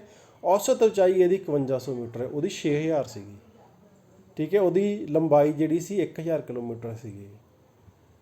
ਇਹਦੇ ਵਿੱਚ ਸੰਸਾਰ ਦੀ ਸਭ ਤੋਂ ਉੱਚੀ ਚੋਟੀ ਕਿਹੜੀ ਭਲਾ, ਮਾਊਂਟ ਐਵਰੈਸਟ ਆਉਂਦੀ। ਹੁਣ ਮਾਊਂਟ ਐਵਰੈਸਟ ਕਿੱਥੇ ਆ, ਮਾਊਂਟ ਐਵਰੈਸਟ ਸੰਸਾਰ ਦੀ ਸਭ ਤੋਂ ਉੱਚੀ ਚੋਟੀ ਆ, ਪਰ ਉਹ ਭਾਰਤ ਵਿੱਚ ਨਹੀਂ ਹੈਗੀ, ਠੀਕ ਹੈ। ਉਹ ਇੱਥੇ ਕਿਹਾ, ਠੀਕ ਹੈ। ਤੁਹਾਨੂੰ ਆ ਨਿਸ਼ਾਨ ਤੁਹਾਨੂੰ ਦਿਖ ਰਿਹਾ ਸ਼ਾਇਦ, ਲਾਲ ਜਿਹਾ ਮੈਂ ਲਾਇਆ, ਇਹ ਮਾਊਂਟ ਐਵਰੈਸਟ ਹੈਗਾ, ਨੇਪਾਲ ਦੇ ਵਿੱਚ ਆ, ਠੀਕ ਹੈ। ਮਾਊਂਟ ਐਵਰੈਸਟ ਤੋਂ ਅੱਗੇ ਸਿੱਕਮ ਦੇ ਵਿੱਚ ਕੰਚਨਜੰਗਾ, ਉਹ ਭਾਰਤ ਦੇ ਵਿੱਚ ਆ, ਠੀਕ ਹੈ ਨਾ। ਕੰਚਨਜੰਗਾ ਵੀ ਲਿਖੀ ਹੋਈ ਆ, ਮਕਾਲੂ ਵੀ ਇੱਥੇ ਕਿ ਹੈਗੀ ਆ, ਠੀਕ ਹੈ। ਨਾਗਾ ਪਰਬਤ ਇੱਥੇ ਆ ਜਾਂਦਾ, ਠੀਕ ਹੈ। ਇਹ ਚੀਜ਼ਾਂ ਤੁਸੀਂ ਯਾਦ ਰੱਖਣੀਆਂ, ਪੇਪਰ ਦੇ ਵਿੱਚ ਭਰਨ ਨੂੰ ਵੀ ਕਈ ਵਾਰੀ ਆ ਜਾਂਦੀਆਂ ਹੁੰਦੀਆਂ। ਤਾਂ ਇਹ ਹੈਗਾ ਉੱਚਤਮ ਹਿਮਾਲਿਆ। ਹੁਣ ਕੁਛ ਡਿਟੇਲ ਦੇ ਵਿੱਚ ਆ ਦੇਖੋ ਲਿਖਿਆ ਆ, ਤੁਹਾਨੂੰ ਪੜ੍ਹਿਆ ਜਾ ਰਿਹਾ ਹੋਊਗਾ। K2 ਆ, K2 ਤੋਂ ਬਾਅਦ ਗਸ਼ੇਬਰਮ 1 2 ਆ, ਫਿਰ ਆ ਦੇਖੋ ਚੋਟੀਆਂ ਹੋਰ, ਮਾਊਂਟ ਐਵਰੈਸਟ ਲਿਖੀ ਹੋਈ ਆ, ਲਹੋਟਾ ਆ, ਮਕਾਲੂ ਆ, ਕੰਚਨਜੰਗਾ ਆ। ਇਹ ਸਾਰੀਆਂ ਚੀਜ਼ਾਂ ਤੁਸੀਂ ਸਕਰੀਨਸ਼ਾਟ ਲੈ ਕੇ ਨੋਟ ਕਰ ਸਕਦੇ ਹੋ ਨਕਸ਼ੇ ਦੇ ਵਿੱਚ। ਇਹ ਸਾਰਾ ਜਿਹੜਾ ਹਿਮਾਲਿਆ ਪਰਬਤ ਦਾ ਏਰੀਆ ਆ ਜਿਹੜਾ ਸਾਰਾ ਹੈਗਾ, ਇਹਦੇ ਵਿੱਚ ਮੁੱਖ ਚੋਟੀਆਂ ਜਿਹੜੀਆਂ ਆਈਆਂ ਉਹਦੇ ਬਾਰੇ ਤੁਹਾਨੂੰ ਦੱਸਿਆ ਗਿਆ ਆ। ਨੈਕਸਟ ਦੇਖਦੇ ਹਾਂ ਵਿਚਕਾਰਲੇ ਹਿਮਾਲਿਆ। ਹੁਣ ਵਿਚਕਾਰ ਆਪੇ ਮਤਲਬ ਵਿਚਕਾਰ ਮਤਲਬ ਜਿਹੜਾ ਇਹਨਾਂ ਦੇ ਵਿਚਕਾਰ ਆ, ਠੀਕ ਹੈ, ਸਭ ਤੋਂ ਉੱਪਰਲਾ ਜਿਹੜਾ ਹੈਗਾ ਉਹਨੂੰ ਅਸੀਂ ਕਹਿੰਦੇ ਟਰਾਂਸ ਹਿਮਾਲਿਆ। ਉਸ ਤੋਂ ਅੱਗੇ ਆ ਜਾਂਦਾ ਉੱਚਤਮ ਹਿਮਾਲਿਆ। ਉਸ ਤੋਂ ਬਾਅਦ ਜਿਹੜਾ ਵਿਚਕਾਰਲਾ ਹਿਮਾਲਿਆ ਆ ਜਾਂਦਾ ਹਿਮਾਦਰੀ ਦੇ ਦੱਖਣ ਵੱਲ। ਹਿਮਾਦਰੀ ਉੱਪਰ ਆ ਉੱਤਰ ਵੱਲ, ਇਹ ਦੱਖਣ ਵੱਲ ਆ। ਔਸਤ ਉਚਾਈ 5050 ਮੀਟਰ ਆ, ਉਹਦੀ 5100 ਮੀਟਰ ਸੀ। ਪੀਰ ਪੰਜਾਲ, ਧੌਲਾ ਧਾਰ, ਮਸੂਰੀ, ਮਹਾਭਾਰਤ, ਇਹ ਜਿਹੜੀਆਂ ਚੋਟੀਆਂ ਇਹਦੇ ਵਿੱਚ ਮਿਲਦੀਆਂ ਆ। ਇਹ ਤੁਸੀਂ ਜਿਹੜਾ ਆ ਨੈੱਟ ਤੋਂ ਜਾਂ ਆਪਣੀ ਬੁੱਕ ਤੋਂ ਦੇਖ ਕੇ ਲੱਭ ਸਕਦੇ ਹੋ ਕਿੱਥੇ ਕਿੱਥੇ ਹੋ। ਫਿਰ ਰਮਣੀਕ ਅਤੇ ਸਿਹਤਵਰਧਕ ਸਥਾਨ। ਰਮਣੀਕ ਹੁੰਦਾ ਦੇਖਣ ਨੂੰ ਜਿਹੜੇ ਵਧੀਆ ਲੱਗਣ, ਸਿਹਤਵਰਧਕ ਜਿਹਦੀ ਹਵਾ ਵਧੀਆ ਹੋਵੇ। ਹੁਣ ਦੇਖੋ ਆਪਾਂ ਜਿਹੜੇ ਉੱਪਰਲੇ ਦੋ ਹਿਮਾਲਿਆ ਪੜ੍ਹੇ ਨਾ, ਟਰਾਂਸ ਹਿਮਾਲਿਆ ਅਤੇ ਉੱਚਤਮ ਹਿਮਾਲਿਆ, ਉੱਥੇ ਹਰੇਕ ਬੰਦੇ ਦਾ ਜਾਣਾ ਔਖਾ ਆ, ਆਪਾਂ ਨਹੀਂ ਜਾ ਸਕਦੇ ਨਾ, ਕਿਉਂਕਿ ਉੱਥੇ ਆਕਸੀਜਨ ਵੀ ਘੱਟ ਹੁੰਦੀ ਆ ਅਤੇ ਵੈਸੇ ਵੀ ਜਿਹੜਾ ਆ ਪਹੁੰਚਣਾ ਔਖਾ, ਕਿਉਂਕਿ ਉਹ ਤਿੱਖੀਆਂ ਪਹਾੜੀਆਂ ਆ। ਅਤੇ ਆਹ ਜਿਹੜਾ ਹੈਗਾ ਵਿਚਕਾਰਲਾ ਹਿਮਾਲਿਆ, ਛੋਟਾ ਹਿਮਾਲਿਆ, ਇੱਥੇ ਅਕਸਰ ਲੋਕ ਘੁੰਮਣ ਫਿਰਨ ਗਰਮੀਆਂ ਦੇ ਵਿੱਚ ਜਾਂ ਉੱਦਾਂ ਜਾਂਦੇ ਰਹਿੰਦੇ ਆ, ਕਿਉਂਕਿ ਇੱਥੇ ਪਹੁੰਚਣਾ ਸੌਖਾ ਆ, ਸੜਕਾਂ ਬਣੀਆਂ ਹੋਈਆਂ ਆ। ਆਹ ਦੇਖੋ ਮਸੂਰੀ, ਸ਼ਿਮਲਾ, ਡਲਹੌਜੀ, ਨੈਨੀਤਾਲ, ਕਾਂਗੜਾ, ਕੁੱਲੂ, ਤੁਹਾਡੇ ਵਿੱਚੋਂ ਅਕਸਰ ਬਹੁਤ ਸਾਰੇ ਬੱਚੇ ਜਿਹੜੇ ਇੱਥੇ ਗਏ ਹੋਣਗੇ ਜਾਂ ਤੁਹਾਡੇ ਪੇਰੈਂਟਸ ਗਏ ਹੋਣਗੇ। ਇਹ ਘੁੰਮਣ ਫਿਰਨ ਦੇ ਸਥਾਨ ਆ, ਵਧੀਆ ਹੋਟਲ ਬਣੇ ਹੋਏ ਆ, ਰੁਕਣ ਦਾ ਸਥਾਨ ਬਣਿਆ ਹੋਇਆ, ਠੀਕ ਹੈ। ਜਿਹੜੀਆਂ ਸੋਹਣੀਆਂ ਫੋਟੋਆਂ ਖਿੱਚੀਆਂ ਜਾਂਦੀਆਂ ਅਤੇ ਅਕਸਰ ਲੋਕ ਇੱਥੇ ਜਾਂਦੇ ਆ। ਉਹ ਕਿਹਦੇ ਵਿੱਚ ਆ? ਇਹ ਛੋਟੇ ਹਿਮਾਲਿਆ ਦੇ ਵਿੱਚ ਆ। ਨੈਕਸਟ ਦੇਖਦੇ ਹਾਂ ਸ਼ਿਵਾਲਿਕ ਦੀਆਂ ਪਹਾੜੀਆਂ। ਤਾਂ ਬੱਚਿਓ ਆਹ ਜਿਹੜਾ ਭੂਰਾ ਭੂਰਾ ਸਥਾਨ ਦਿਖ ਰਿਹਾ ਨਾ ਤੁਹਾਨੂੰ, ਭੂਰਾ ਬਰਾਊਨ ਜਿਹੜਾ ਆਹ ਵਾਲਾ ਜਿੱਥੇ ਮੈਂ ਮਾਰਕ ਕੀਤਾ, ਯਾਨੀ ਹਿਮਾਲਿਆ ਦੇ ਪੈਰਾਂ ਦੇ ਵਿੱਚ ਸਭ ਤੋਂ ਅਖੀਰਲੀ ਜਿਹੜੀ ਲੜੀ ਆ, ਇਹ ਵੀ 2400 ਕਿਲੋਮੀਟਰ ਲੰਬੀ ਆ, ਕਿਉਂਕਿ ਹਿਮਾਲਿਆ ਦੇ ਪੈਰਾਂ ਦੇ ਨਾਲ ਨਾਲ ਹੇਠਾਂ ਹੇਠਾਂ ਪੂਰੀ ਐਂਡ ਤੱਕ ਜਾਂਦੀ ਆ, ਠੀਕ ਹੈ ਜੀ। ਫਿਰ ਚੜਾਈ ਇਹਦੀ 15 ਤੋਂ 50 ਕਿਲੋਮੀਟਰ ਆ। ਜੰਮੂ, ਅਰੁਣਾਚਲ ਪ੍ਰਦੇਸ਼, ਉੱਤਰਾਖੰਡ, ਚੰਡੀਗੜ੍ਹ। ਹੁਣ ਚੰਡੀਗੜ੍ਹ ਵਿੱਚੋਂ ਤੁਸੀਂ ਅਕਸਰ ਗਏ ਹੋਵੋਗੇ ਨਾ, ਚੰਡੀਗੜ੍ਹ ਜਦੋਂ ਆਪਾਂ ਵੜਦੇ ਹਾਂ ਨਾ ਤਾਂ ਸਾਨੂੰ ਖੱਬੇ ਪਾਸੇ ਪਹਾੜ ਦਿਖਣੇ ਸ਼ੁਰੂ ਹੋ ਜਾਂਦੇ। ਉਹ ਪਹਾੜ ਸ਼ਿਵਾਲਿਕ ਦੇ ਪਹਾੜ ਆ। ਇਹਨਾਂ ਦੀ ਉਚਾਈ ਵੀ ਜ਼ਿਆਦਾ ਨਹੀਂ ਹੁੰਦੀ, ਠੀਕ ਹੈ, 1000 ਮੀਟਰ ਦੇ ਲਾਗੇ ਉਚਾਈ ਆ। ਅਤੇ ਇਹ ਸ਼ਿਵਾਲਿਕ ਦੀਆਂ ਪਹਾੜੀਆਂ ਨੂੰ ਕਿਹਾ ਜਾਂਦਾ ਹੈ। ਇਹ ਪੂਰੇ ਭਾਰਤ ਦੇ ਵਿੱਚ ਤੁਹਾਨੂੰ ਦੱਸਤਾ ਵੀ ਕਿੱਥੋਂ ਲੈ ਕੇ ਕਿੱਥੇ ਫੈਲੇ ਹੋਏ ਆ। ਹੁਣ ਅੱਗੇ ਪੂਰਵਾਂਚਲ। ਇਹ ਲਾਸਟ ਜਿਹੜੀ ਸੀਰੀਜ਼ ਹੈਗੀ ਆ ਹਿਮਾਲਿਆ ਪਰਬਤ ਦੀ, ਅਰੁਣਾਚਲ ਪ੍ਰਦੇਸ਼ ਦੇ ਕੋਲ ਆ ਬੱਚਿਓ। ਆਹ ਅਰੁਣਾਚਲ ਪ੍ਰਦੇਸ਼ ਆ, ਆਹ ਅਰੁਣਾਚਲ ਪ੍ਰਦੇਸ਼ ਆ, ਠੀਕ ਹੈ ਨਾ, ਇਹਦੇ ਕੋਲ ਹੈਗੀ ਆ ਇਹ ਜਿਹੜੀ। ਅਤੇ ਹੁਣ ਸਾਰਾ ਜਿਹੜਾ ਪਹਾੜ ਆ ਉਹ ਇੱਦਾਂ ਆ, ਅਤੇ ਥੋੜ੍ਹੀ ਜਿਹੀ ਲੜੀ ਜਿਹੜੀ ਆ ਇੱਧਰਲੇ ਪਾਸੇ ਨੂੰ ਆ ਜਾਂਦੀ ਭਾਰਤ ਦੇ ਵਿੱਚ, ਇਹਨੂੰ ਕਹਿੰਦੇ ਪੂਰਵਾਂਚਲ। ਜਿਹੜੀ ਆਹ ਲੜੀ ਆ ਜਿਹੜੀ ਲਾਲ ਲਾਲ ਮੈਂ ਕੀਤੀ ਹੈ, ਇਹਨੂੰ ਇਹ ਆ ਪੂਰਵਾਂਚਲ। ਇਹਦੇ ਵਿੱਚ ਅਸਾਮ, ਅਰੁਣਾਚਲ ਪ੍ਰਦੇਸ਼, ਮੇਘਾਲਿਆ, ਸ਼ਿਲੌਂਗ, ਇਹ ਸਾਰੇ ਏਰੀਏ ਦੇ ਵਿੱਚ ਜਿਹੜੀਆਂ ਪਹਾੜੀਆਂ ਮਿਲਦੀਆਂ ਨਾ, ਗਾਰੋ, ਖਾਸੀ, ਜੈਂਤੀਆ, ਇਹ ਉਹ ਪਹਾੜੀਆਂ ਆ ਜਿੱਥੇ ਸੰਸਾਰ ਦੀ ਸਭ ਤੋਂ ਵੱਧ ਵਰਖਾ ਹੁੰਦੀ। ਚੇਰਾਪੂੰਜੀ ਨਾਂ ਦਾ ਸਥਾਨ ਇੱਥੇ ਹੈਗਾ। ਮਾਨੇਸ਼ਵਰਮ ਕਰਕੇ ਜਗ੍ਹਾ ਹੈਗੀ ਹੈ ਜਿੱਥੇ ਸੰਸਾਰ ਦੀ ਸਭ ਤੋਂ ਵੱਧ ਵਰਖਾ ਹੁੰਦੀ ਆ। ਇਹ ਪਹਾੜੀਆਂ ਉੱਚੀਆਂ ਉੱਚੀਆਂ ਪਹਾੜੀਆਂ ਆ, ਹਵਾ ਉਹਦੇ ਅੰਦਰ ਮਾਨਸੂਨ ਪਾਉਣਾ ਕੈਦ ਹੋ ਜਾਂਦੀ ਆ ਅਤੇ ਅਕਸਰ ਇੱਥੇ ਬਾਰਿਸ਼ ਜਿਹੜੀ ਆ ਹੁੰਦੀ ਰਹਿੰਦੀ ਆ। ਸੋ ਬੱਚਿਓ ਇਹ ਆ ਪੂਰਵਾਂਚਲ। ਅਤੇ ਇੱਥੇ ਸਾਡਾ ਜਿਹੜਾ ਆ ਹਿਮਾਲਿਆ ਪਰਬਤ ਦਾ ਭਾਗ ਸਾਰਾ ਖਤਮ ਹੋ ਜਾਂਦਾ। ਸਾਰੇ ਦੇ ਸਾਰੇ ਆਪਾਂ ਕਰ ਲਏ ਪਾਠ। ਨੈਕਸਟ ਬੱਚਿਓ ਹਿਮਾਲਿਆ ਪਰਬਤ ਦਾ ਕੀ ਫਾਇਦਾ ਸਾਡੇ ਦੇਸ਼ ਨੂੰ ਅਤੇ ਉਹਦਾ ਅਸਰ ਕੀ ਆ? ਕੁਦਰਤੀ ਸਰਹੱਦ ਆ। ਹੁਣ ਅਸੀਂ ਦੇਖਿਆ ਹਿਮਾਲਿਆ ਪਰਬਤ, ਆਹ ਜਿਹੜੀ ਆ ਸਾਰਾ ਹਿਮਾਲਿਆ ਪਰਬਤ ਆ, ਇਹ ਸਰਹੱਦ ਆ, ਬਹੁਤ ਉੱਚਾ ਆ। ਆਹ ਚਾਈਨਾ ਆ, ਠੀਕ ਹੈ ਨਾ, ਅਤੇ ਮੇਨ ਸਾਡਾ ਜਿਹੜਾ ਦੁਸ਼ਮਣ ਚਾਈਨਾ ਆ, ਇਹਨੂੰ ਉੱਤੋਂ ਸਾਨੂੰ ਇਹ ਰੋਕਦੀ ਆ, ਠੀਕ ਹੈ। ਇੱਧਰਲੇ ਪਾਸੇ ਕਸ਼ਮੀਰ ਜਿਹੜਾ ਪਾਕਿਸਤਾਨ ਦਾ ਕੁਛ ਏਰੀਆ ਹੈਗਾ, ਉਹਦੇ ਤੋਂ ਵੀ ਸਾਨੂੰ ਇਹ ਬਚਾਅ ਕਰਦੀ ਆ। ਤਾਂ ਇਹ ਕੀ ਹੈ? ਕੁਦਰਤੀ ਸਰਹੱਦ ਆ। ਇਹਨੂੰ ਟੱਪਣਾ ਸੌਖਾ ਨਹੀਂ ਗਾ। ਇਹਦੇ ਵਿੱਚੋਂ ਦੀ ਦर्रे ਬਣੇ ਹੋਏ, ਦर्रा ਕੀ ਹੁੰਦਾ? ਰਸਤਾ। ਉਹਨਾਂ ਰਸਤਿਆਂ ਦੇ ਰਾਹੀਂ ਹੀ ਆਇਆ ਜਾਇਆ ਜਾ ਸਕਦਾ ਆ। ਇਸ ਕਰਕੇ ਸਾਡੇ ਦੇਸ਼ ਦਾ ਇਹ ਰੱਖਿਅਕ ਆ, ਰੱਖਿਆ ਕਰਦਾ। ਸਰਦੀਆਂ ਵਿੱਚ ਠੰਡੀਆਂ ਹਵਾਵਾਂ ਦਾ ਬਚਾਅ। ਹੁਣ ਠੰਡੀਆਂ ਹਵਾਵਾਂ ਕੀ ਆ? ਹੁਣ ਆਪਾਂ ਹਿਮਾਲਿਆ ਪਰਬਤ ਦੇ ਇੱਧਰਲੇ ਪਾਸਿਓਂ ਨਾ ਸਾਈਬੇਰੀਅਨ ਹਵਾਵਾਂ ਆਉਂਦੀਆਂ। ਹੁਣ ਹਿਮਾਲਿਆ ਉੱਚੇ ਹੋਣ ਕਰਕੇ ਜਿਹੜਾ ਇਹਨੂੰ ਕ੍ਰੋਸ ਨਹੀਂ ਕਰ ਪਾਉਂਦੀਆਂ, ਉੱਥੇ ਰੁਕ ਜਾਂਦੀਆਂ, ਠੀਕ ਹੈ ਨਾ। ਤਾਂ ਅਸੀਂ ਕੀ ਦੇਖਦੇ ਹਾਂ ਵੀ ਜਦੋਂ ਹਿਮਾਲਿਆ ਨੂੰ ਟੱਪਦੀਆਂ ਨਹੀਂ ਤਾਂ ਪਿੱਛੇ ਰਹਿ ਜਾਂਦੀਆਂ, ਤਾਂ ਠੰਡ ਜਿਹੜੀ ਆ ਸਾਡੇ ਇਸ ਇਲਾਕੇ 'ਚ ਨਹੀਂ ਆਉਂਦੀ। ਤਾਂ ਇਹ ਚੀਜ਼ ਜਿਹੜੀ ਸਾਡੀ ਠੰਡ ਤੋਂ ਬਚੀ ਰਹਿੰਦੀ ਆ। ਅਤੇ ਠੰਡ ਤੋਂ ਬਚਣ ਦਾ ਕਾਰਨ ਨਾਲ ਇਹ ਆ ਵੀ ਸਾਡਾ ਜਿਹੜਾ ਜਿਵੇਂ ਪੰਜਾਬ, ਉੱਤਰ ਪ੍ਰਦੇਸ਼, ਬਿਹਾਰ, ਇਹ ਸਾਰਾ ਖੇਤਰ ਜਿਹੜਾ ਆ, ਜੇਕਰ ਇਹ ਹਿਮਾਲਿਆ ਪਰਬਤ ਨਾ ਹੁੰਦਾ, ਪੱਧਰਾ ਹੁੰਦਾ, ਤਾਂ ਠੰਡੀਆਂ ਹਵਾਵਾਂ ਇੱਥੇ ਆ ਜਾਣੀਆਂ ਸੀ ਅਤੇ ਇੱਥੇ ਕੋਈ ਵੀ ਸਾਡੀ ਪੰਜਾਬ, ਹਰਿਆਣਾ, ਉੱਤਰ ਪ੍ਰਦੇਸ਼ ਦੇ ਵਿੱਚ ਕੋਈ ਫਸਲ ਚੱਜ ਦੀ ਨਹੀਂ ਹੋਣੀ ਸੀ ਅਤੇ ਇਹ ਸਾਰਾ ਖੁਸ਼ਕ ਅਤੇ ਠੰਡਾ ਇਲਾਕਾ ਹੋਣਾ ਸੀ। ਦਰਿਆਵਾਂ ਦਾ ਸਰੋਤ, ਹੁਣ ਦਰਿਆ ਤਾਂ ਹੈਗੀ ਆ, ਬਰਫ਼ ਦੇਖੋ ਕਿੰਨੀ ਹੈ। ਜਿੰਨੇ ਵੀ ਦਰਿਆ ਹੈਗੇ, ਗੰਗਾ, ਬ੍ਰਹਮਪੁੱਤਰ, ਇਹਦੇ ਬਾਰੇ ਆਪਣਾ ਅਗਲਾ ਲੈਸਨ ਹੈਗਾ ਆ ਜਲ ਪ੍ਰਵਾਹ, ਉਹ ਜਦੋਂ ਪੜ੍ਹਾਂਗੇ ਉਹਦੇ 'ਚ ਸਾਨੂੰ ਪਤਾ ਲੱਗ ਜੂਗਾ ਕੀ ਕੁਛ ਹੁੰਦਾ ਆ। ਠੀਕ ਹੈ ਜੀ। ਤਾਂ ਦਰਿਆ ਸਾਰੇ, ਜਿਵੇਂ ਪੰਜਾਬ ਦੇ 5 ਦਰਿਆ ਜਿਹੜੇ ਹਿਮਾਚਲ ਤੋਂ, ਉੱਥੋਂ ਹਿਮਾਲਿਆ ਪਰਬਤ ਤੋਂ ਨਿਕਲਦੇ ਆ। ਗੰਗਾ ਹੋ ਗਈ ਆ, ਬ੍ਰਹਮਪੁੱਤਰ ਹੋ ਗਈ ਆ, ਯਮੁਨਾ ਹੋ ਗਈ ਆ। ਇਹ ਮੁੱਖ ਦਰਿਆ ਜਿਹੜੇ ਹੈਗੇ ਸਾਰੇ ਦੇ ਸਾਰੇ ਬਰਫ਼ ਤੋਂ ਬਣਦੇ ਆ। ਬਰਫ਼ ਕਿੱਥੋਂ ਪਿਘਲਦੀ? ਗਲੇਸ਼ੀਅਰਾਂ ਤੋਂ ਪਿਘਲਦੀ ਹੈ। ਗਲੇਸ਼ੀਅਰ ਜਦੋਂ ਪਿਘਲਦੇ ਗਰਮੀਆਂ 'ਚ, ਅਤੇ ਹਵਾ, ਆਪਣਾ ਪਾਣੀ ਦਰਿਆਵਾਂ 'ਚ ਆਉਂਦਾ ਆ। ਫਿਰ ਜੜੀਆਂ ਬੂਟੀਆਂ, ਰੁੱਖ, ਦਵਾਈਆਂ, ਇਹ ਸਾਰਾ ਕੁਛ ਜਿਹੜਾ, ਕਿਉਂਕਿ ਜੰਗਲੀ ਏਰੀਆ ਹੈਗਾ, ਜੜੀਆਂ ਬੂਟੀਆਂ ਸਭ ਕੁਛ ਮਿਲਦਾ ਉੱਥੇ। ਜਾਨਵਰਾਂ ਦੀ ਵੀ ਰੱਖਿਆ ਹੈਗੀ ਕਿ ਬਹੁਤ ਸਾਰੇ ਜਾਨਵਰ ਇੱਥੇ ਰਹਿੰਦੇ ਹਨ। ਸਿਹਤਵਰਧਕ ਅਤੇ ਸੈਲਾਨੀ ਸਥਾਨ, ਇਹ ਆਪਾਂ ਗੱਲ ਕਰ ਚੁੱਕੇ ਹਾਂ। ਤੀਰਥ ਸਥਾਨ, ਇੱਥੇ ਬਹੁਤ ਸਾਰੇ ਤੀਰਥ ਸਥਾਨ ਹੈ ਬੱਚੋ। ਆਪਣਾ ਹੇਮਕੁੰਟ ਸਾਹਿਬ ਅਕਸਰ ਆਪਾਂ ਦੇਖਿਆ ਬਹੁਤ ਸਾਰੇ ਲੋਕ ਜਾਂਦੇ ਹਨ। ਕੇਦਾਰਨਾਥ, ਠੀਕ ਹੈ, ਠੀਕ ਹੈ। ਬਾਕੀ ਜਿਵੇਂ ਉਹ ਰਿਸ਼ੀਕੇਸ਼ ਜਿਹੜਾ ਹੈਗਾ, ਅਕਸਰ ਲੋਕ ਹਰਿਦੁਆਰ ਜਾਂਦੇ ਆ। ਇਹ ਸਾਰੇ ਸਥਾਨ ਜਿਹੜੇ ਆ, ਇਹ ਹਿਮਾਲਿਆ ਪਰਬਤ 'ਤੇ ਹੈਗੇ। ਹੋਰ ਵੀ ਬਹੁਤ ਸਾਰੇ ਹੈਗੇ, ਲੋਕ ਅਕਸਰ ਘੁੰਮਣ ਜਾਂਦੇ ਆ। ਅਮਰਨਾਥ ਦੀ ਗੁਫਾ ਜਿਹੜੀ ਹੈਗੀ ਆ, ਹਰ ਸਾਲ ਜਿਹੜੀ ਯਾਤਰਾ ਉੱਥੇ ਜਾਂਦੀ ਹੈ ਨਾ, ਕਸ਼ਮੀਰ ਦੇ ਵਿੱਚ। ਤਾਂ ਇਹ ਤੀਰਥ ਸਥਾਨ ਇਹਨਾਂ ਥਾਵਾਂ 'ਤੇ ਮਿਲਦੇ ਆ। ਸੋ ਬੱਚਿਓ, ਹਿਮਾਲਿਆ ਪਰਬਤ ਤੋਂ ਬਾਅਦ ਦੂਜਾ ਭਾਗ ਸਾਡਾ ਭੂਗੋਲਿਕ ਵਿਸ਼ੇਸ਼ਤਾਵਾਂ ਦਾ ਆ, ਉੱਤਰ ਦੇ ਵਿਸ਼ਾਲ ਮੈਦਾਨ। ਠੀਕ ਹੈ ਜੀ। ਉੱਤਰ ਦੇ ਵਿਸ਼ਾਲ ਮੈਦਾਨ ਜਿਹੜੇ ਆ, ਉਹ ਵੀ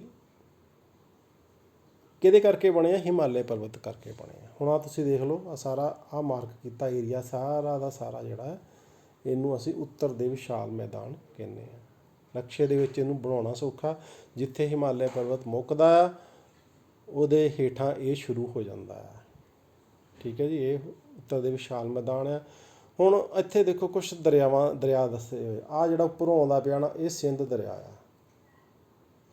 ਠੀਕ ਹੈ। ਪੰਜਾਬ 'ਚ 5 ਦਰਿਆ ਆ, ਹੁਣ ਛੋਟਾ ਹੋਣ ਕਰਕੇ ਨਕਸ਼ਾ ਨਹੀਂ ਬਣਾਇਆ ਗਿਆ। ਆ ਜਿਹੜੇ ਪੀਲਾ ਹੈਗਾ, ਪੀਲੇ ਹੀ ਹੈਗੀ ਇਹ ਲਾਈਨ, ਇਹ ਯਮੁਨਾ ਆ। ਆ ਜਿਹੜੀ ਹਰੀ ਆ, ਇਹ ਗੰਗਾ ਆ। ਆ ਜਿਹੜੀ ਨੀਲੀ ਆ, ਇਹ ਬ੍ਰਹਮਪੁੱਤਰ ਦਰਿਆ ਆ। ਠੀਕ ਹੈ। ਇਹ ਤੁਹਾਨੂੰ ਕਿਉਂ ਦਿਖਾਏ ਗਏ ਆ? ਇਹ ਇਸ ਕਰਕੇ ਦੱਸੇ ਗਏ ਆ, ਇਹ ਸਾਰੇ ਦਰਿਆ ਦੇਖੋ ਜਿਹੜੇ ਆ, ਇਹ ਇਸੇ ਖੇਤਰ ਦੇ ਵਿੱਚ, ਜਿਹੜਾ ਆਪਾਂ ਉੱਤਰ ਦੇ ਵਿਸ਼ਾਲ ਮੈਦਾਨ ਆ ਬਣਾਏ ਸੀਗੇ। ਆ ਉੱਤਰ ਦੇ ਵਿਸ਼ਾਲ ਮੈਦਾਨ ਹੈ, ਇਹਦੇ ਵਿੱਚ ਹੀ ਆ। ਹੁਣ ਇਹਨੂੰ ਦੱਸਣ ਦਾ ਕੀ ਪਰਪਸ ਆ? ਇਹਨੂੰ ਦੱਸਣ ਦਾ ਪਰਪਸ ਇਹ ਆ ਵੀ ਇਹ ਜਿਹੜੇ ਮੈਦਾਨ ਆ, ਇਹ ਇਹਨਾਂ ਦਰਿਆਵਾਂ ਵੱਲੋਂ ਹੀ ਬਣਾਏ ਗਏ ਆ। ਕਿਵੇਂ ਬਣਾਏ ਗਏ ਉਹ ਵੀ ਤੁਹਾਨੂੰ ਦੱਸਾਂਗੇ। ਦੇਖੋ ਅੱਗੇ ਦਰਿਆ ਦੇ ਬਾਰੇ ਹੋਰ ਦੱਸਿਆ ਹੋਇਆ, ਗੰਗਾ ਨਦੀ ਦੇ ਬਾਰੇ ਦੱਸਿਆ, ਕਿੰਨੀਆਂ ਨਦੀਆਂ, ਨੀਲੀ ਵਿੱਚ ਸਾਰੀਆਂ ਨਦੀਆਂ, ਦਰਿਆ ਆ ਸਾਰੇ। ਆਹ ਪੰਜਾਬ ਦੇ 5 ਦਰਿਆ ਆ। ਠੀਕ ਹੈ ਨਾ। ਸਤਲੁਜ, ਬਿਆਸ, ਰਾਵੀ, ਚਨਾਬ, ਜੇਹਲਮ, ਸਤਲੁਜ, ਇਹ ਸਾਰੇ ਦਰਿਆ ਜਿਹੜੇ ਪੰਜਾਬ ਦੇ ਵਿੱਚ ਹੈ। ਪੁਰਾਣੇ ਪੰਜਾਬ ਦਾ ਨਕਸ਼ਾ ਸਾਡਾ ਹੁੰਦਾ, ਪੰਜਾਬ ਤਾਂ ਇੰਨਾ ਕੀ ਆ, ਇੱਧਰਲੇ ਪਾਸੇ ਵਾਲਾ ਜਿਹੜਾ। ਠੀਕ ਹੈ। ਅਤੇ ਇਹ ਪੁਰਾਣਾ ਪੰਜਾਬ ਆ, ਤੁਹਾਨੂੰ ਦੱਸਣ ਦੇ ਲਈ ਬਣਾਇਆ, ਕਿਉਂਕਿ ਉੱਤਰ ਦੇ ਵਿਸ਼ਾਲ ਮੈਦਾਨ ਦੇ ਵਿੱਚ ਇਹਨਾਂ ਸਾਰੇ ਦਰਿਆਵਾਂ ਦਾ ਬਹੁਤ ਯੋਗਦਾਨ ਸੀ। ਸੋ ਇੱਕ ਖਾਲੀ ਨਕਸ਼ਾ ਇਹ ਵੈਸੇ ਰੱਖਿਆ ਸੀਗਾ ਵੀ ਆਪਾਂ ਚਲੋ ਇਹਦੇ ਵਿੱਚ ਦਰਿਆਵਾਂ ਨੂੰ ਦੇਖ ਲਾਂਗੇ ਕਿਹੜੇ ਕਿੱਦਾਂ ਹੈਗੇ। ਹੁਣ ਬੱਚੇ ਜਿਹੜੀ ਗੱਲ ਇਹ ਆ, ਇੱਕ ਉਦਾਹਰਨ ਤੁਹਾਨੂੰ ਦੇਣੀ ਗੰਗਾ ਦਰਿਆ ਦੀ ਹੈਗੀ ਆ, ਵੀ ਦਰਿਆ ਕਿਵੇਂ ਜਿਹੜਾ ਆ ਮੈਦਾਨ ਬਣਾਉਂਦੇ ਆ। ਹੁਣ ਆਪਾਂ ਪੜ੍ਹਿਆ ਵੀ ਜਦੋਂ ਪੈਂਜੀਆ ਟੁੱਟਿਆ, ਗੋਂਡਵਾਨਾ ਲੈਂਡ ਦੀ ਜਿਹੜੀ ਸੀਗੀ ਪਲੇਟਾਂ ਸੀਗੀਆਂ, ਉਹ ਯੂਰੇਸ਼ੀਆ ਵੱਲ ਨੂੰ ਵਧੀਆਂ, ਆਪਸ 'ਚ ਟਕਰਾਈਆਂ ਅਤੇ ਹਿਮਾਲਿਆ ਪਰਬਤ ਦਾ ਜਨਮ ਹੋ ਗਿਆ। ਪਰ ਇੱਕ ਗੱਲ ਇੱਥੇ ਭੁੱਲ ਗਏ ਆਪਾਂ, ਹਿਮਾਲਿਆ ਪਰਬਤ ਜਿਹੜਾ ਹੈਗਾ, ਉਹਦੀ ਥਾਂ ਦੇ ਉੱਤੇ ਦਰਿਆ, ਆਪਣਾ ਸਮੁੰਦਰ ਹੁੰਦਾ ਸੀ, ਟੈਥੀਜ਼ ਸਮੁੰਦਰ ਹੁੰਦਾ ਸੀ। ਟੈਥੀਜ਼, ਕਈ ਵਾਰੀ ਕੁਐਸਚਨ ਆ ਜਾਂਦਾ ਵੀ ਕਿਹੜਾ ਸਮੁੰਦਰ ਹੁੰਦਾ ਸੀ ਜਿੱਥੇ ਹਿਮਾਲਿਆ ਪਰਬਤ ਬਣਿਆ, ਤਾਂ ਯਾਦ ਰੱਖਿਓ ਟੈਥੀਜ਼।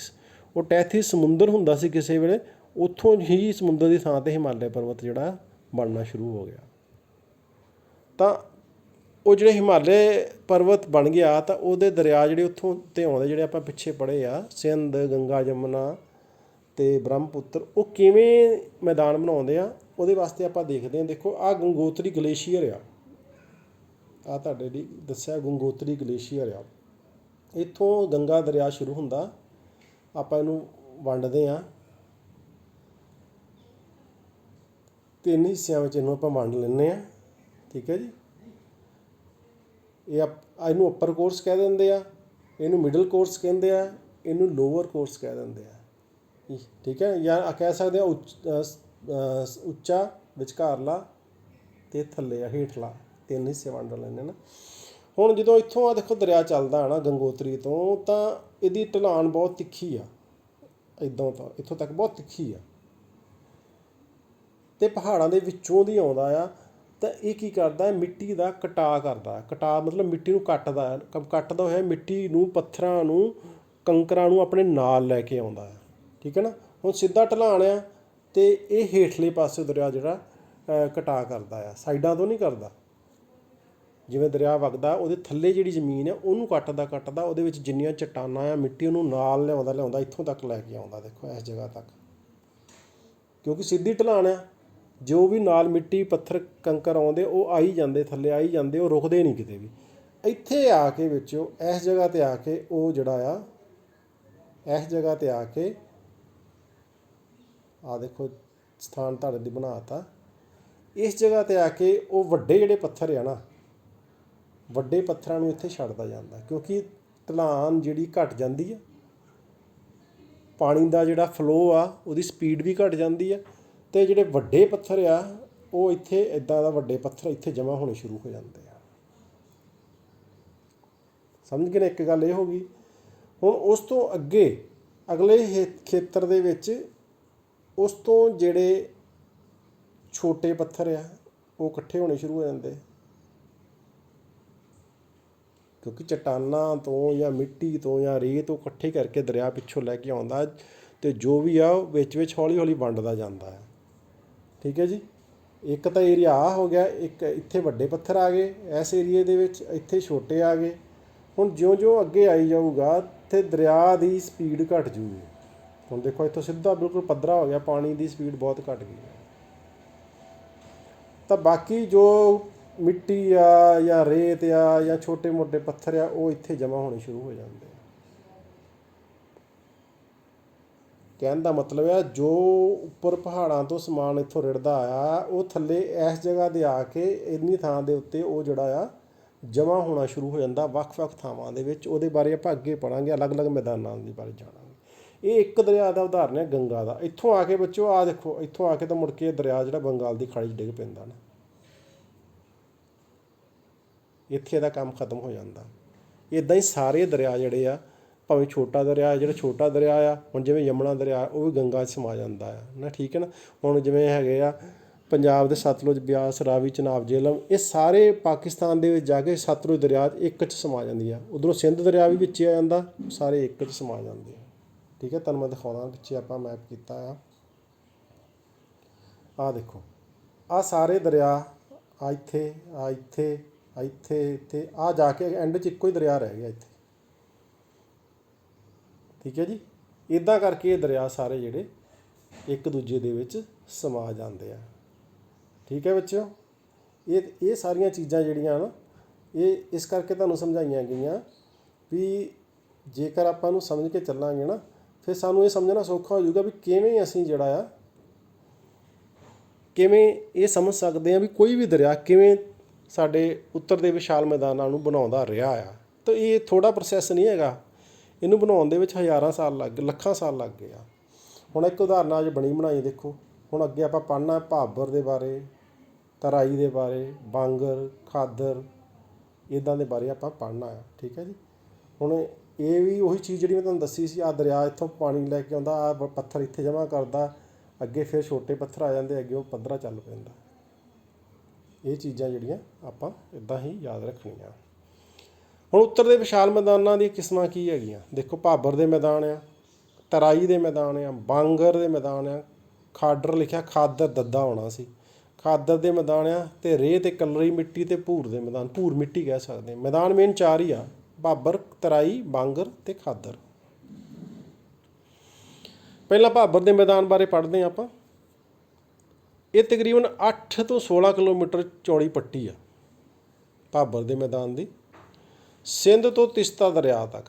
ਸਿੰਧ ਦਰਿਆ ਤੁਹਾਨੂੰ ਦਿਖਾਇਆ ਹੋਇਆ, ਤਿਸਤਾ ਦਰਿਆ ਵੀ ਤੁਹਾਨੂੰ ਦੱਸਦੇ ਹਾਂ ਅੱਗੇ ਜਾ ਕੇ। ਪੱਛਮ ਬੰਗਾਲ ਦੇ ਕੋਲ ਆ ਤਿਸਤਾ ਦਰਿਆ। ਇੱਥੋਂ ਤੱਕ ਜਿਹੜਾ ਇਹ ਵੱਡੇ ਕੰਕਰ ਪੱਥਰ ਜਿਹੜੇ ਇਹ ਫੈਲਾਉਂਦਾ ਆ ਭਾਬਰ ਦਰਿਆ, ਭਾਬਰ ਦਾ ਮੈਦਾਨ ਜਿਹੜਾ। ਇੱਕ ਪੋਰੋਸਿਟੀ ਵਰਡ ਆ, ਪੋਰੋਸਿਟੀ ਪੋਰ ਤੋਂ ਬਣਿਆ, ਪੋਰ ਹੁੰਦੇ ਛਿੱਦਰ, ਰੋਮ, ਜੇ ਪੱਥਰ ਜਿਹੜੇ ਆ ਨਾ, ਪੱਥਰਾਂ ਦੇ ਵਿੱਚ ਨਿੱਕੀਆਂ ਨਿੱਕੀਆਂ ਮੋਰੀਆਂ ਹੁੰਦੀਆਂ, ਉਹਨੂੰ ਪੋਰਸ ਕਹਿੰਦੇ ਆ। ਅਤੇ ਪੋਰੋਸਿਟੀ ਇੱਕ ਐਸੀ ਗੱਲ ਹੈ ਵੀ ਪੱਥਰਾਂ ਦੇ ਵਿੱਚ ਪਾਣੀ ਨੂੰ ਸੋਖਣ ਦੀ ਸਮਰੱਥਾ ਕਿੰਨੀ, ਉਹਨੂੰ ਪੋਰੋਸਿਟੀ ਕਹਿੰਦੇ ਆ। ਕਿਉਂ ਇੱਥੇ ਜ਼ਰੂਰੀ ਆ? ਕਿਉਂਕਿ ਜਿਹੜੇ ਵੱਡੇ ਪੱਥਰ ਆ ਨਾ, ਵੱਡੇ ਪੱਥਰ ਆ, ਜਦੋਂ ਪਿੱਛੇ ਜਿਹੜਾ ਪਾਣੀ ਆਉਂਦਾ ਉਹਦੇ ਅੰਦਰ ਸੋਖਦਾ ਜਾਂਦਾ, ਠੀਕ ਹੈ, ਉਹ ਅੰਦਰੋਂ ਅੰਦਰ ਹੀ ਜਿਹੜਾ ਪਾਣੀ ਅੱਗੇ ਟਰਾਂਸਫਰ ਕਰਦੇ ਜਾਂਦੇ।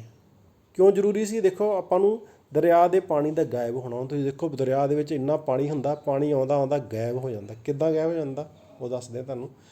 ਹੁਣ ਆਹ ਦੇਖੋ, ਇੱਕ ਫੋਟੋ ਦਿਖਾਈ ਤੁਹਾਡੇ ਨਾਲ, ਵੱਡੇ ਵੱਡੇ ਪੱਥਰ ਪਏ, ਇਹ ਸਾਰੇ ਭਾਬਰ ਦੇ ਮੈਦਾਨ ਆ, ਠੀਕ ਹੈ ਜੀ।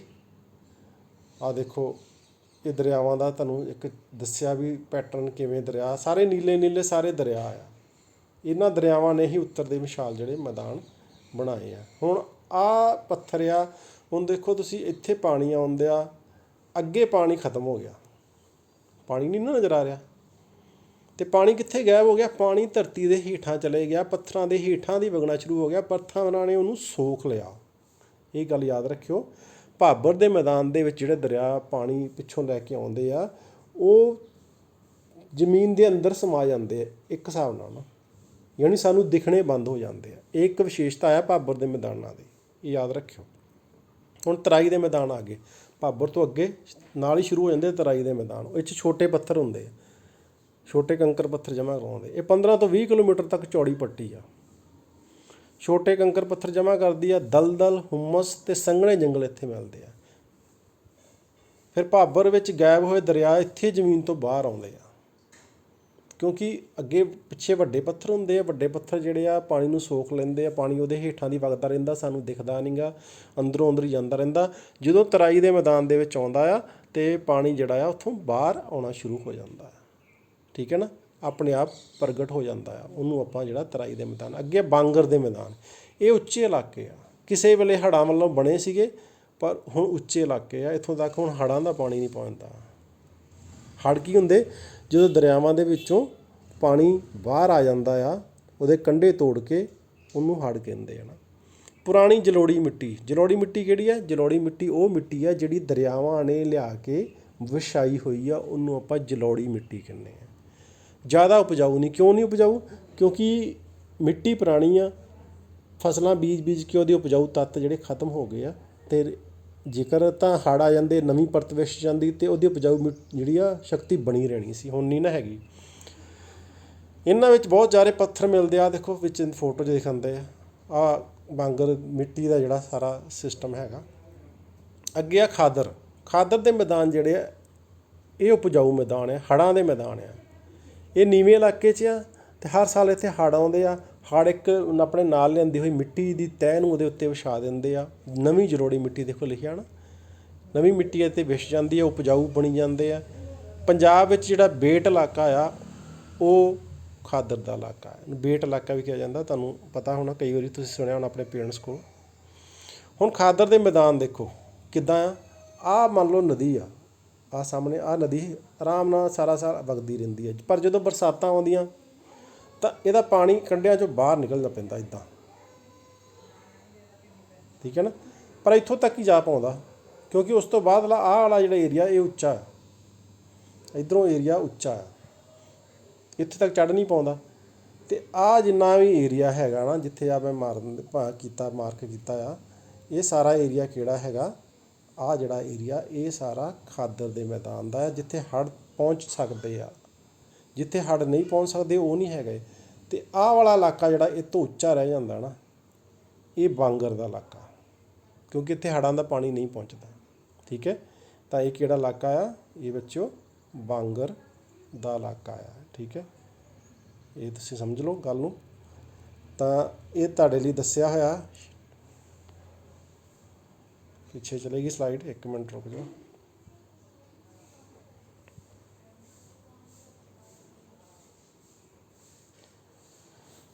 ਠੀਕ ਹੈ ਜੀ।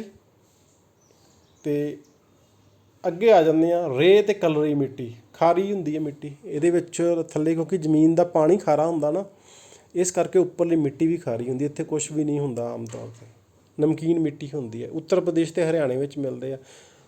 ਸੰਖੇਪ ਜਾਣਕਾਰੀ ਹੈਗੀ ਹੈ, ਡਿਟੇਲ ਦੇ ਵਿੱਚ ਤੁਸੀਂ ਜਿਹੜਾ ਨੈੱਟ ਤੋਂ ਜਾਂ ਕਿਤਾਬਾਂ 'ਚੋਂ ਦੇਖ ਸਕਦੇ ਹੋ। ਭੂਰ ਮਿੱਟੀ ਗੰਗਾ ਅਤੇ ਜਮਨਾ ਦਰਿਆ ਦੇ ਵਿਚਕਾਰ ਮਿਲਦੀ ਹੈ। ਗੰਗਾ ਅਤੇ ਜਮਨਾ ਦਰਿਆ ਵੀ ਅੱਗੇ ਆਪਾਂ ਕਰਾਂਗੇ ਅਤੇ ਵਿੱਚ ਆਉਣਗੇ, ਤੁਹਾਨੂੰ ਦਿਖਾਵਾਂਗੇ। ਉੱਚੇ ਮੈਦਾਨ ਹੁੰਦੇ ਆ, ਇਹਨਾਂ ਦਾ ਨਿਰਮਾਣ ਹਵਾ ਦੁਆਰਾ ਹੁੰਦਾ। ਕਈ ਵਾਰੀ ਕੁਐਸਚਨ ਆ ਜਾਂਦਾ ਬੱਚਿਓ NTSC 'ਚ ਵੀ ਕਿਹੜੇ ਮੈਦਾਨ ਆ ਜਿਨ੍ਹਾਂ ਦਾ ਨਿਰਮਾਣ ਹਵਾ ਦੁਆਰਾ ਹੋਇਆ, ਕਿਉਂਕਿ ਸਾਰੇ ਮੈਦਾਨਾਂ ਦਾ ਨਿਰਮਾਣ ਪਾਣੀ ਦੁਆਰਾ ਹੋਇਆ, ਦਰਿਆਵਾਂ ਕਰਕੇ ਹੋਇਆ, ਅਤੇ ਕੁਛ ਮੈਦਾਨ ਹੀ ਆ ਜਿਨ੍ਹਾਂ ਦਾ ਨਿਰਮਾਣ ਹਵਾ ਵੱਲੋਂ ਹੋਇਆ ਆ। ਠੀਕ ਹੈ, ਉਹ ਕਿਹੜੇ ਆ? ਭੂਰ ਮਿੱਟੀ ਦੇ ਮੈਦਾਨ ਹੈਗੇ ਆ। ਅੱਗੇ ਬੱਚਿਓ ਉੱਤਰ ਦੇ ਵਿਸ਼ਾਲ ਮੈਦਾਨਾਂ ਦੀ ਵੰਡ ਵੀ ਕੀਤੀ ਗਈ ਆ ਰਾਜਾਂ ਦੇ ਹਿਸਾਬ ਨਾਲ। ਪੰਜਾਬ ਅਤੇ ਹਰਿਆਣੇ ਦੇ ਮੈਦਾਨ, ਰਾਜਸਥਾਨ ਦੇ ਮੈਦਾਨ, ਗੰਗਾ ਦਾ ਮੈਦਾਨ ਅਤੇ ਬ੍ਰਹਮਪੁੱਤਰ ਦੇ ਮੈਦਾਨ। ਥੋੜ੍ਹਾ ਇਹਨਾਂ ਬਾਰੇ ਵੀ ਦੇਖਦੇ ਹਾਂ। ਪੰਜਾਬ ਅਤੇ ਹਰਿਆਣੇ ਦੇ ਮੈਦਾਨ ਪੰਜਾਬ ਅਤੇ ਹਰਿਆਣੇ 'ਚ ਫੈਲੇ ਹੋਏ ਆ। ਲੰਬਾਈ 640 ਕਿਲੋਮੀਟਰ ਹੈ, ਚੌੜਾਈ 300 ਕਿਲੋਮੀਟਰ ਹੈ। ਠੀਕ ਹੈ ਜੀ। 1.34 ਲੱਖ ਵਰਗ ਕਿਲੋਮੀਟਰ ਖੇਤਰਫਲ ਆ, ਅਤੇ ਇਹ ਇਲਾਕੇ ਉਪਜਾਊ, ਫਸਲਾਂ ਬਹੁਤ ਹੁੰਦੀਆਂ। ਅਤੇ 5 ਦੁਆਬੇ ਇੱਥੇ ਮਿਲਦੇ: ਬਿਸਤ, ਬਾਰੀ, ਰਚਨਾ, ਚੱਜ ਅਤੇ ਸਿੰਧ। ਅਤੇ 5 ਦੁਆਬੇ, ਦੁਆਬੇ ਦਾ ਮਤਲਬ ਹੁੰਦਾ 2 ਦਰਿਆਵਾਂ ਵਿਚਕਾਰਲੀ ਧਰਤੀ। 2 ਆਬ ਦਾ ਮਤਲਬ ਹੁੰਦਾ ਦਰਿਆ। 2 ਦਰਿਆਵਾਂ ਵਿਚਕਾਰਲੀ ਧਰਤੀ ਨੂੰ ਦੁਆਬਾ ਕਿਹਾ ਜਾਂਦਾ। ਬਿਸਤ ਬੱਬੇ ਤੋਂ ਬਿਆਸ ਤੋਂ ਸਤਲੁਜ। ਬਾਰੀ ਬੱਬੇ ਤੋਂ ਬਿਆਸ, ਰਾਰੇ ਤੋਂ ਰਾਵੀ। ਰਚਨਾ ਰਾਰੇ ਤੋਂ ਰਾਵੀ, ਚਨਾਹ ਤੋਂ ਚਨਾਬ। ਚੱਜ ਚੱਚੇ ਤੋਂ ਚਨਾਬ, ਜੱਜੇ ਤੋਂ ਜੇਹਲਮ। ਠੀਕ ਹੈ। ਅਤੇ ਸਿੰਧ ਦੇ ਵਿੱਚ 3 ਦਰਿਆ ਆਉਂਦੇ ਆ, ਚਨਾਬ, ਜੇਹਲਮ ਅਤੇ ਸਿੰਧ। ਠੀਕ ਹੈ, ਇਹਨਾਂ ਵਿਚਕਾਰਲਾ ਇਲਾਕਾ ਸਿੰਧ ਦੁਆਬੇ ਦੇ ਵਿੱਚ ਆਉਂਦਾ ਹੈ। ਇਹ ਆ ਪੰਜਾਬ ਅਤੇ ਹਰਿਆਣੇ ਦੇ ਮੈਦਾਨ। ਆਹ ਦੇਖੋ ਫੋਟੋ ਬਣੀ ਹੋਈ ਆ, ਦਰਿਆਵਾਂ ਦੇ ਵਿਚਕਾਰਲੇ ਸਾਰੇ ਜਿਹੜੇ ਏਰੀਏ ਹੈਗੇ ਆ। ਆਹ ਜਿਹੜਾ ਹੈ ਏਰੀਆ, ਇਹਨੂੰ ਆਪਾਂ ਦੁਆਬਾ ਕਹਿੰਦੇ ਹਾਂ। ਆਹ ਜਿਹੜਾ ਏਰੀਆ, ਇਹਨੂੰ ਦੁਆਬਾ, ਕਿਉਂਕਿ 2 ਦਰਿਆਵਾਂ ਵਿਚਕਾਰਲੀ ਧਰਤੀ ਹੈ ਨਾ। ਠੀਕ ਹੈ, ਇਹ ਤੁਹਾਨੂੰ ਪਤਾ ਹੋਣਾ ਚਾਹੀਦਾ। ਤਾਂ ਇੱਦਾਂ ਹੀ ਵੰਡੇ ਹੋਏ ਆ ਇਹ ਸਾਰੇ। ਰਾਜਸਥਾਨ ਦੇ ਮੈਦਾਨ ਸਤਲੁਜ ਦਰਿਆ ਦੁਆਰਾ ਬਣਾਏ ਗਏ, ਕਿਸੇ ਵੇਲੇ ਸਤਲੁਜ ਦਰਿਆ ਵੱਲੋਂ ਬਣਾਏ ਗਏ ਇਹ ਮੰਨਿਆ ਜਾਂਦਾ। ਹਰੇ ਭਰੇ ਹੁੰਦੇ ਕਿਸੇ ਟਾਈਮ, ਪਰ ਪੋਜੀਸ਼ਨ ਜਿਹੜੀ ਹੈਗੀ ਆ ਕੁਛ ਅਰਾਵਲੀ ਪਰਬਤ ਦੀ ਇਸ ਤਰ੍ਹਾਂ ਦੀ ਹੈ, ਜਿਹਦੇ ਕਰਕੇ ਉਹ ਰੇਗਿਸਤਾਨ ਬਣ ਗਏ, ਮਾਰੂਥਲ ਬਣ ਗਏ। 650 ਕਿਲੋਮੀਟਰ ਲੰਬੇ ਆ, 250 ਕਿਲੋਮੀਟਰ ਚੌੜੇ ਆ। ਰੇਤ ਦੇ ਟਿੱਬੇ ਇਹਦੇ 'ਚ ਮਿਲਦੇ, ਸੈਂਡ ਡਿਊਨ ਉਹਨੂੰ ਕਿਹਾ ਜਾਂਦਾ।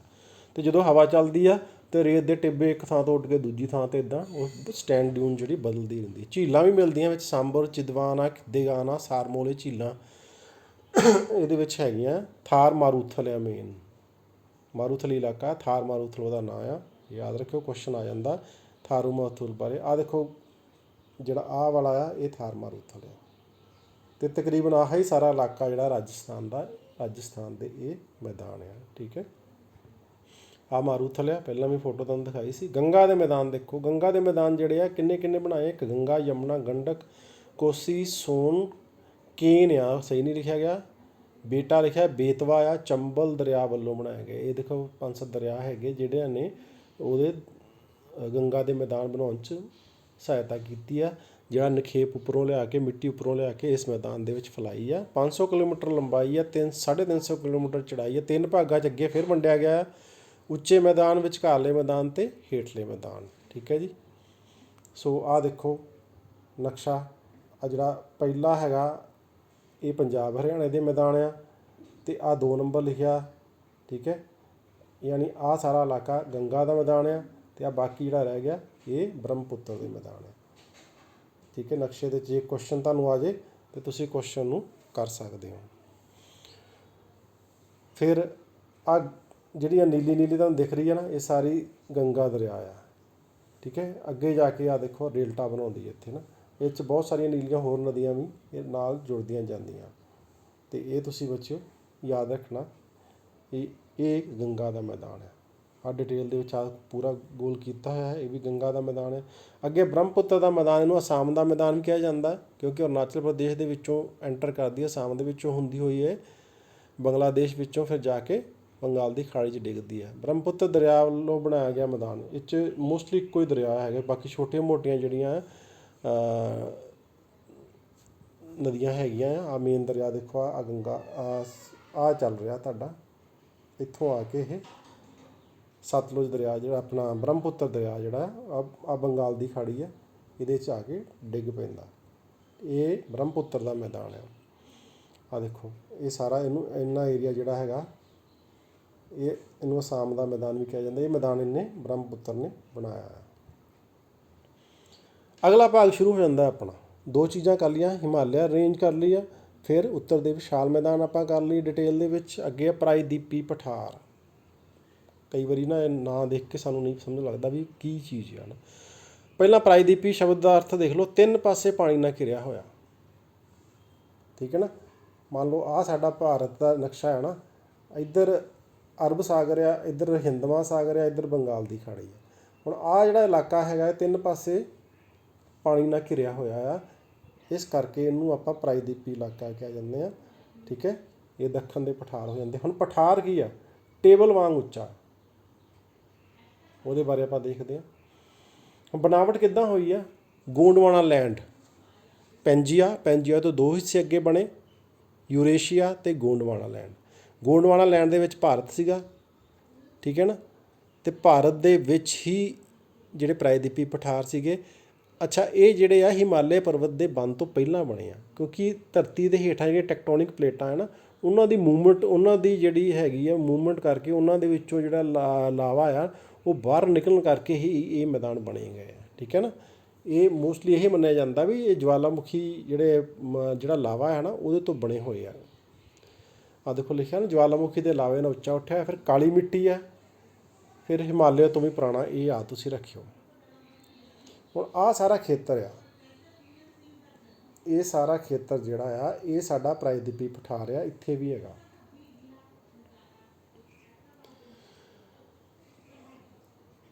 ਇਹਨੂੰ ਆਪਾਂ ਦੋ ਹਿੱਸਿਆਂ 'ਚ ਵੰਡਦੇ ਹਾਂ। ਇੱਕ ਹੁੰਦਾ ਦੱਖਣ ਦਾ ਪਠਾਰ, ਇੱਕ ਇੱਥੇ ਆ। ਠੀਕ ਹੈ ਨਾ। ਇਹਨੂੰ ਆਪਾਂ ਸੈਂਟਰਲ ਹਾਈਲੈਂਡ ਕਹਿੰਦੇ ਹਾਂ, ਮੱਧ ਦਾ ਪਠਾਰ ਕਹਿ ਦਿੰਦੇ ਹਾਂ। ਦੋ ਹਿੱਸਿਆਂ 'ਚ ਵੰਡਦੇ ਆ। ਮੱਧ ਦਾ ਪਠਾਰ, ਆ ਦੇਖੋ ਮੱਧ ਭਾਰਤ ਦਾ ਪਠਾਰ। ਪਹਿਲਾਂ ਮੱਧ ਭਾਰਤ ਦੇ ਪਠਾਰ ਦੀ ਗੱਲ ਕਰਦੇ। ਦੇਖੋ ਚੰਬਲ, ਸੋਨ, ਬੇਤਵਾ, ਸਿੰਧ ਦਰਿਆ ਇਹਦੇ ਵਿੱਚੋਂ ਦੀ ਲੰਘਦੇ ਆ। ਨਰਮਦਾ ਨਦੀ ਦੇ ਉੱਤਰ ਵੱਲ ਆ ਇਹ। ਵਿੰਧਿਆਚਲ, ਸਤਪੁੜਾ, ਅਰਾਵਲੀ ਪਰਬਤ ਨੇ ਇਹਨੂੰ ਚਾਰੇ ਪਾਸਿਓਂ ਘੇਰਿਆ ਹੋਇਆ ਆ। ਮਾਲਵੇ ਦਾ ਪਠਾਰ, ਇਹਦੇ ਵਿੱਚ ਇੱਕ ਪਠਾਰ ਮਾਲਵੇ ਦਾ ਪਠਾਰ ਨਾਂ ਨਾਲ ਜਾਣਿਆ ਜਾਂਦਾ, ਉਹ 'ਚ ਬਹੁਤ ਵੱਡਾ ਹਿੱਸਾ ਜਿਹੜਾ ਇਹਦੇ 'ਚ ਆਉਂਦਾ ਮੱਧ ਭਾਰਤ ਦੇ ਪਠਾਰ ਦੇ ਵਿੱਚ। ਛੋਟਾ ਨਾਗਪੁਰ ਦਾ ਪਠਾਰ ਕਈ ਵਾਰੀ ਆ ਜਾਂਦਾ ਪਰ ਨੂੰ ਸਾਨੂੰ ਨਕਸ਼ੇ ਦੇ ਵਿੱਚ, ਉਹ ਵੀ ਇਹਦੇ 'ਚ ਹੀ ਆਉਂਦਾ ਆ। ਸੋ ਆਹ ਬੱਚਿਓ ਇਲਾਕਾ ਹੈਗਾ ਆ। ਉਹਦੇ 'ਚ ਤੁਸੀਂ ਦੇਖੋ ਕਿ ਇਸ ਸਾਈਡ ਤੋਂ ਚੌੜਾ ਆ, ਇੱਥੇ ਘੱਟ ਜਾ ਕੇ ਘੱਟ ਚੜਾਈ ਆ। ਆਹ ਚੰਬਲ ਦਰਿਆ, ਬੇਤਵਾ, ਠੀਕ ਹੈ, ਮਾਲਵਾ ਪਠਾਰ, ਮਾਹੀ ਦਰਿਆ, ਇਹ ਸਾਰਾ ਕੁਛ ਲਿਖਿਆ ਗਿਆ। ਇਹ ਸਾਰਾ ਮੱਧ ਦਾ ਪਠਾਰ ਹੈਗਾ। ਅੱਗੇ ਦੱਖਣ ਦਾ ਪਠਾਰ ਆ, 5 ਲੱਖ ਵਰਗ ਕਿਲੋਮੀਟਰ ਵਿੱਚ ਫੈਲਿਆ ਹੋਇਆ ਆ। ਢਲਾਨ ਪੱਛਮ ਤੋਂ ਪੂਰਬ ਵੱਲ ਆ। ਪੱਛਮ ਆਹ ਇਲਾਕਾ, ਪੂਰਬ ਆਹ ਇਲਾਕਾ। ਤੁਹਾਨੂੰ ਪਹਿਲਾਂ ਦੱਸਿਆ ਸੀਗਾ, ਸਿਰ ਵਾਲੇ ਪਾਸੇ ਨੌਰਥ ਆ, ਉੱਤਰ ਆ, ਥੱਲੇ ਸਾਊਥ ਆ, ਇੱਧਰ ਵੈਸਟ ਆ, ਇੱਧਰ ਈਸਟ ਆ। ਦਿਸ਼ਾਵਾਂ ਸਾਨੂੰ ਚੇਤੇ ਹੋਣੀਆਂ ਚਾਹੀਦੀਆਂ। ਦਿਸ਼ਾਵਾਂ ਤੋਂ ਬਿਨਾਂ ਸਾਨੂੰ ਜੋਗਰਾਫੀ, ਭੂਗੋਲ ਨਹੀਂ ਆ ਸਕਦਾ। ਠੀਕ ਹੈ ਜੀ। ਤਾਂ ਇਹਨਾਂ ਦੀ ਢਲਾਨ ਕਿੱਧਰ ਨੂੰ ਆ? ਇਹਨਾਂ ਦੀ ਢਲਾਨ ਹੈਗੀ ਪੱਛਮ ਤੋਂ ਪੂਰਬ ਵੱਲ। ਗੋਦਾਵਰੀ, ਕ੍ਰਿਸ਼ਨਾ, ਜਾਵੇਰੀ ਲਿਖਿਆ, ਕਾਵੇਰੀ ਆ, ਕੱਕਾ ਪੈਣਾ ਇੱਥੇ। ਕਾਵੇਰੀ, ਤੁੰਗਭਦਰਾ, ਮਹਾਨਦੀ, ਇਹ ਮੁੱਖ ਨਦੀਆਂ ਆ ਦੱਖਣ ਦੇ ਪਠਾਰ ਦੀਆਂ। ਮਹਾਰਾਸ਼ਟਰ, ਕਰਨਾਟਕ, ਗੁਜਰਾਤ ਵੀ ਆਉਂਦਾ, ਤੇਲੰਗਾਨਾ ਦੇ ਪਠਾਰ ਵੀ ਇਹਦੇ ਵਿੱਚ ਆਉਂਦੇ ਆ। ਠੀਕ ਹੈ ਨਾ। ਆਹ ਦੇਖੋ ਹੁਣ ਇਹ ਸਾਰਾ ਵੱਖੋ ਵੱਖ ਵੰਡਿਆ ਹੋਇਆ। ਆਹ ਜਿਹੜਾ ਆ ਕਰਨਾਟਕ ਦਾ ਪਠਾਰ ਆ, ਆਹ ਤੇਲੰਗਾਨਾ ਦਾ ਪਠਾਰ ਆ। ਠੀਕ ਹੈ। ਇਹ ਦੰਦ ਕਰਨਾ ਪਠਾਰ ਹੈਗਾ। ਇਹ ਸਾਰੇ ਆਹ ਜਿਹੜਾ ਸਾਰਾ ਏਰੀਆ ਨਾ, ਇਹ ਤੁਹਾਡਾ ਦੱਖਣ ਦਾ ਪਠਾਰ ਆ। ਇਹ 'ਚ 3 ਤਰ੍ਹਾਂ ਦੇ ਪਠਾਰ ਆਉਂਦੇ ਦੇਖੋ, ਕਰਨਾਟਕ, ਤੇਲੰਗਾਨਾ ਅਤੇ ਦੰਦ ਕਰਨਿਆ। 3 ਤਰ੍ਹਾਂ ਦੇ ਪਠਾਰ ਇਹਦੇ 'ਚ ਆਉਂਦੇ ਆ। ਠੀਕ ਹੈ। ਅਤੇ ਉਸ ਤੋਂ ਬਾਅਦ ਵਿੱਚ ਮਾਲਵਾ ਪਠਾਰ ਆ, ਬੁੰਦੇਲਖੰਡ ਆ, ਬਘੇਲਖੰਡ ਆ, ਅਤੇ ਛੋਟਾ ਨਾਗਪੁਰ ਦਾ ਪਠਾਰ ਆ। ਅਤੇ ਆਹ ਸ਼ਿਲੌਂਗ ਲਿਖਿਆ, ਮੇਘਾਲਿਆ ਦਾ ਪਠਾਰ ਆ। 3 ਤੇ 2 5 ਪਠਾਰ ਜਿਹੜੇ ਆ ਉਹ ਸਾਡੇ ਆਉਂਦੇ ਆ ਮੱਧ ਭਾਰਤ ਦੇ ਪਠਾਰ ਦੇ ਵਿੱਚ। ਦੋ ਦੇਖੋ, ਇੱਕ ਵਾਰੀ ਫਿਰ ਤੁਹਾਨੂੰ ਦੱਸ ਦਿੰਦਾ ਮੈਂ, ਤੁਹਾਨੂੰ ਥੋੜ੍ਹਾ ਜਿਹਾ ਤੁਹਾਨੂੰ ਔਖਾ ਲੱਗਦਾ ਹੋਊਗਾ ਵੀ ਜਿਹੜੇ ਪ੍ਰਾਇਦੀਪੀ ਪਠਾਰ ਆ ਉਹਨੂੰ 2 ਹਿੱਸਿਆਂ 'ਚ ਵੰਡਦੇ ਆ। ਇੱਕ ਮੱਧ ਭਾਰਤ ਦਾ ਪਠਾਰ ਆ, ਇੱਕ ਦੱਖਣ ਦਾ ਪਠਾਰ ਆ। ਆਹ ਜਿਹੜੇ ਹੁਣ ਆਪਾਂ ਮਾਰਕ ਕੀਤੇ ਆ ਨਾ, ਇਸ ਤੋਂ ਉੱਪਰਲਾ ਜਿਹੜਾ ਏਰੀਆ ਹੈ ਨਾ, ਆਹ ਦੇਖੋ ਬੱਚਿਓ, ਇਸ ਤੋਂ ਉੱਪਰਲਾ ਏਰੀਆ ਸਾਰਾ ਜਿਹੜਾ ਆ, ਜਿਹੜੇ ਪਠਾਰ ਆਉਣਗੇ ਉਹ ਮੱਧ ਭਾਰਤ। ਮੱਧ ਦਾ ਮਤਲਬ ਵਿਚਕਾਰ। ਹੁਣ ਤੁਹਾਨੂੰ ਉੱਥੇ ਸਾਫ਼ ਦਿਖਣ ਦਿਆ ਵੀ ਆਹ ਭਾਰਤ ਦੇ ਵਿਚਕਾਰ ਆ। ਇਹ 'ਚ 5 ਤਰ੍ਹਾਂ ਦੇ ਪਠਾਰ ਆਉਂਦੇ ਆ। ਠੀਕ ਹੈ। ਕਿਹੜੇ ਕਿਹੜੇ? ਮਾਲਵਾ, ਬਘੇਲਖੰਡ, ਬੁੰਦੇਲਖੰਡ, ਛੋਟਾ ਨਾਗਪੁਰ ਦਾ ਪਠਾਰ ਅਤੇ ਸ਼ਿਲੌਂਗ ਦਾ ਪਠਾਰ ਹੈ, ਉਹਨੂੰ ਮੇਘਾਲਿਆ ਦਾ ਪਠਾਰ ਵੀ ਕਹਿ ਦਿੰਦੇ ਆ। ਸਮਝ ਗਏ ਨਾ ਮੇਰੀ ਗੱਲ। ਹੁਣ ਇੱਧਰ ਜਿਹੜਾ ਹੈਗਾ ਇਹ ਹੈਗਾ ਦੱਖਣ ਦਾ ਪਠਾਰ। ਇਹ 'ਚ 3 ਪਠਾਰ ਆਉਂਦੇ ਆ, ਕਰਨਾਟਕਾ ਦਾ ਪਠਾਰ, ਤੇਲੰਗਾਨਾ ਪਠਾਰ ਅਤੇ ਦੰਦਕਰਨਿਆ ਦਾ ਪਠਾਰ। ਟੋਟਲ 5 3 8 ਆ, ਅਲੱਗ ਅਲੱਗ ਨਾਂ ਦਿੱਤੇ ਹੋਏ ਆ। ਅਸਲ 'ਚ 2 ਆ, ਦੋਵਾਂ ਨੂੰ 8 ਦੇ ਵਿੱਚ ਵੰਡਿਆ ਹੋਇਆ। ਇਹ ਤੁਸੀਂ ਹੁਣ ਯਾਦ ਰੱਖਣਾ ਵੀ ਕਿਹਦੇ ਵਿੱਚ ਕੀ ਆਉਂਦਾ। ਆਹ ਦੇਖੋ ਦੱਖਣ ਪਲੈਟਿਊ ਲਿਖਿਆ ਹੋਇਆ, ਠੀਕ ਹੈ। ਵਿੱਚੋਂ ਦਰਿਆਵਾਂ ਦੀ ਪੋਜੀਸ਼ਨ ਦੱਸੀ ਹੋਈ ਹੈ, ਦਰਿਆ ਬਣੇ ਹੋਏ ਆ, ਠੀਕ ਹੈ। ਉਹ ਅੱਗੇ ਦਰਿਆ ਬਾਰੇ ਆਪਾਂ ਅੱਗੇ ਫਿਰ ਕਰਦੇ ਹਾਂ। ਕੋਸਟਲ ਪਲੇਨ, ਤੱਟ ਦੇ ਮੈਦਾਨ, ਠੀਕ ਹੈ ਜੀ। ਤੀਜੀ ਚੀਜ਼ ਹੋ ਗਈ ਪ੍ਰਾਇਦੀਪੀ ਪਠਾਰ ਤੋਂ ਬਾਅਦ ਤੱਟ ਦੇ ਮੈਦਾਨ। ਅੱਛਾ, ਆਪਾਂ ਇੱਕ ਚੀਜ਼ ਵਿੱਚ ਰਹਿ ਗਈ ਤੁਹਾਨੂੰ ਦੱਸਣੀ ਵੀ ਤੁਹਾਨੂੰ ਵੀ ਪਠਾਰ ਕੀ ਹੁੰਦੇ ਆ। ਤੁਹਾਨੂੰ ਪਹਿਲਾਂ ਸਟਾਰਟਿੰਗ ਦੱਸਿਆ ਆ, ਜਿਹੜੇ ਪਹਾੜ ਹੁੰਦੇ ਬੱਚੋਂ ਇੱਦਾਂ ਹੁੰਦੇ ਆ, ਠੀਕ ਹੈ, ਜਾਂ ਚੋਟੀ ਤਿੱਖੀ ਹੁੰਦੀ ਹੈ ਨਾ। ਪਰ ਜਿਹੜੇ ਪਠਾਰ ਹੁੰਦੇ ਨਾ ਇਹ ਵੀ ਹੁੰਦੇ ਤਾਂ ਉੱਚੇ ਹੀ ਆ, ਪਰ ਉੱਤੋਂ ਸਿਰਾ ਐ ਪੱਧਰਾ ਹੁੰਦਾ ਇਹਨਾਂ ਦਾ। ਆਹ ਵਾਲਾ ਹਿੱਸਾ ਇਹਨੂੰ ਕਹਿੰਦੇ ਟੇਬਲ ਟਾਪ ਲੈਂਡ। ਮੰਨ ਲਓ ਜਿਵੇਂ ਟੇਬਲ ਹੈ ਨਾ, ਟੇਬਲ ਜਿੱਥੇ ਆਪਾਂ ਰੋਟੀ ਖਾਂਦੇ ਹਾਂ ਉਹ ਤੋਂ ਪੱਧਰਾ ਹੁੰਦਾ। ਇਹ ਪਠਾਰ ਵੀ ਜਿਹੜੇ ਐ ਤੋਂ ਪੱਧਰੇ ਹੁੰਦੇ ਆ, ਇੱਦਾਂ ਤਿੱਖੇ ਨਹੀਂ ਹੁੰਦੇ, ਠੀਕ ਹੈ। ਇਹ ਯਾਦ ਰੱਖਿਓ ਤੁਸੀਂ ਵੀ ਪਠਾਰ ਅਤੇ ਪਹਾੜ ਦੇ ਵਿੱਚ ਕੀ ਫਰਕ ਆ। ਸਮਝ ਗਏ ਗੱਲ। ਅਤੇ ਜਿਹੜਾ ਪ੍ਰਾਇਦੀਪ ਆ, ਪ੍ਰਾਇਦੀਪ ਜਿਹੜਾ 3 ਪਾਸਿਓਂ ਪਾਣੀ ਨਾਲ ਘਿਰਿਆ ਹੁੰਦਾ। ਹੁਣ ਦੇਖੋ ਆਹ ਦੱਖਣ, ਆਹ ਜਿਹੜਾ ਪ੍ਰਾਇਦੀਪੀ, ਆਹ ਸਾਰਾ ਏਰੀਆ ਇਹ ਪ੍ਰਾਇਦੀਪੀ ਆ, ਪੈਨੂਸਲਰ ਕਹਿੰਦੇ ਨੇ, ਪੈਨੂਸਲਾ ਕਹਿੰਦੇ। ਇੱਧਰ ਵੀ ਪਾਣੀ ਆ, ਇੱਧਰ ਵੀ ਪਾਣੀ ਆ, ਇੱਧਰ ਵੀ ਪਾਣੀ ਆ। ਤਾਂ ਪ੍ਰਾਇਦੀਪ ਸ਼ਬਦ ਦਾ ਮਤਲਬ ਆ ਉਹ ਜਗ੍ਹਾ ਜਿਹੜੀ 3 ਪਾਸਿਓਂ ਪਾਣੀ ਦੇ ਨਾਲ ਘਿਰੀ ਹੋਈ ਹੋਵੇ, ਠੀਕ ਹੈ। ਅਤੇ ਪਠਾਰ ਕੀ ਆ, ਜਿਹੜਾ ਟੇਬਲ ਵਾਂਗੂ ਉੱਚਾ ਹੋਵੇ। ਅਤੇ ਪਹਾੜ ਤੁਹਾਨੂੰ ਪਤਾ ਹੀ ਆ। ਅੱਗੇ ਤੱਟ ਦੇ ਮੈਦਾਨ, ਆਹ ਬੱਚਿਓ ਤੱਟ ਦੇ ਮੈਦਾਨ ਆ, ਆਹ ਸਾਰੇ ਬਣੇ ਹੋਏ ਜਿਹੜੇ ਸਮੁੰਦਰ ਤੱਟ ਦੇ ਨਾਲ ਲੱਗਦੇ ਆ, ਕਿਨਾਰੇ ਦੇ ਨਾਲ ਲੱਗਦੇ ਆ, ਉਹ ਸਾਰੇ ਤੱਟ ਦੇ ਮੈਦਾਨ ਆ, ਠੀਕ ਹੈ ਜੀ। ਆਹ ਦੇਖੋ ਜਿੰਨੀ ਜਿੰਨੀ ਨੀਲੀ ਨੀਲੀ ਲਾਈਨ ਹੈ ਨਾ, ਆਹ ਜਿਹੜੀ ਇੱਥੋਂ ਜਿਹੜੀ ਸਾਰੀ ਦੀ ਸਾਰੀ ਇਹ ਤੱਟ ਦੇ ਮੈਦਾਨ ਹੈ ਸਾਡੇ, ਕਿਉਂਕਿ ਇਹ ਸਾਰਾ ਜਿਹੜਾ ਏਰੀਆ ਹੈਗਾ ਇਹ ਜਾ ਕੇ ਲੱਗਦਾ ਸਾਡਾ। ਆਹ ਬੰਗਾਲ ਦੀ ਖਾੜੀ ਆ, ਥੱਲੇ ਹਿੰਦ ਮਹਾਸਾਗਰ ਆ, ਆਹ ਅਰਬ ਸਾਗਰ ਆ। ਇਹ ਬੱਚੇ ਯਾਦ ਰੱਖਿਓ, ਇਹ ਤੋਂ ਬਿਨਾਂ ਗੱਲ ਨਹੀਂ ਬਣਨੀ, ਠੀਕ ਹੈ। ਹੁਣ ਅੱਗੇ ਕੀ ਆ, ਤੱਟ ਦੇ ਮੈਦਾਨਾਂ ਨੂੰ ਦੇਖੋ 2 ਹਿੱਸਿਆਂ 'ਚ ਵੰਡਦੇ, ਇੱਕ ਵੈਸਟਰਨ ਘਾਟ ਆ, ਇੱਕ ਈਸਟਰਨ ਘਾਟ ਆ। ਆਹ ਵਾਲਾ ਇਲਾਕਾ ਵੈਸਟ ਆ, ਆਹ ਵਾਲਾ ਇਲਾਕਾ ਈਸਟ ਆ। ਇਹਦਾ ਮਤਲਬ ਜਿਹੜੇ ਆਹ ਵਾਲੇ ਬਣੇ ਆ ਨਾ, ਇਹ ਈਸਟਰਨ ਘਾਟ ਆ, ਜਿਹੜੇ ਆਹ ਬਣਿਆ ਆ ਇਹ ਵੈਸਟਰਨ ਘਾਟ ਆ। ਤੁਹਾਨੂੰ ਪਹਿਲਾਂ ਕਿਹਾ ਸੀਗਾ ਦਿਸ਼ਾ ਯਾਦ ਰੱਖਿਓ, ਉੱਪਰ ਨੌਰਥ ਆ, ਹੇਠਾਂ ਸਾਊਥ ਆ, ਤੁਹਾਡੇ ਸੱਜੇ ਪਾਸੇ ਈਸਟ ਆ ਪੂਰਬ, ਖੱਬੇ ਪਾਸੇ ਵੈਸਟ ਆ। ਇਹ ਗੱਲ ਦਿਮਾਗ 'ਚ ਰੱਖਿਓ। ਤੁਸੀਂ ਆਪਣੇ ਆਪ ਨੂੰ ਹੱਥ ਫੈਲਾ ਕੇ ਦੇਖ ਸਕਦੇ ਆ, ਤੁਹਾਡਾ ਸੱਜਾ ਹੱਥ ਈਸਟ ਆ ਅਤੇ ਖੱਬਾ ਹੱਥ ਵੈਸਟ ਆ। ਸਿਰ ਤੁਹਾਡਾ ਨੌਰਥ ਆ, ਪੈਰ ਤੁਹਾਡਾ ਸਾਊਥ ਆ। ਜੇ ਇਹ ਚੀਜ਼ਾਂ ਤੁਹਾਨੂੰ ਯਾਦ ਹੋਣਗੀਆਂ ਅਤੇ ਫਿਰ ਹੀ ਜਿਹੜਾ ਗੱਲ ਜਿਹੜੀ ਆ ਬਣ ਸਕਦੀ ਆ, ਠੀਕ ਹੈ ਜੀ। ਅਸਲ 'ਚ ਥੋੜ੍ਹਾ ਗੜਬੜ ਹੋ ਜਾਂਦੀ ਕਈ ਵਾਰੀ। ਹੁਣ ਅਗਲੀ ਗੱਲ ਆ ਵੀ ਪੂਰਬੀ ਘਾਟ ਅਤੇ ਪੱਛਮੀ ਘਾਟ ਦੇ ਵਿੱਚ ਅੰਤਰ ਕੀ ਆ। ਹੁਣ ਤੁਹਾਨੂੰ ਸਮਝ ਲੱਗ ਗਈ ਨਾ, ਪੂਰਬੀ ਘਾਟ ਪੂਰਬ ਵਾਲੇ ਪਾਸੇ, ਪੱਛਮੀ ਘਾਟ ਪੱਛਮ ਵਾਲੇ ਪਾਸੇ ਆ। ਜੇ ਨਹੀਂ ਹਾਲੇ ਵੀ ਸਮਝ ਲੱਗੀ ਫਿਰ ਦੇਖ ਲਓ, ਠੀਕ ਹੈ। ਆਹ ਵੈਸਟ ਦਾ ਮਤਲਬ ਹੁੰਦਾ ਪੱਛਮ, ਈਸਟ ਦਾ ਮਤਲਬ ਹੁੰਦਾ ਪੂਰਬ। ਆਹ ਜਿਹੜੀਆਂ ਲਾਈਨਾਂ ਬਣੀਆਂ ਦੇਖੋ, ਆਹ 3 ਛੋਟੀ ਛੋਟੀ ਬਣੀਆਂ, ਇਹ ਤੁਹਾਡੀਆਂ ਹੈਗੀਆਂ ਪੂਰਬੀ ਘਾਟ। ਆਹ ਇੱਕੋ ਸਿੱਧੀ ਲਾਈਨ ਬਣੀ ਹੋਈ ਹੈ ਪੱਛਮੀ ਘਾਟ। ਸਮਝ ਗਏ। ਹੁਣ ਅੱਗੇ ਦੇਖਦੇ ਆ।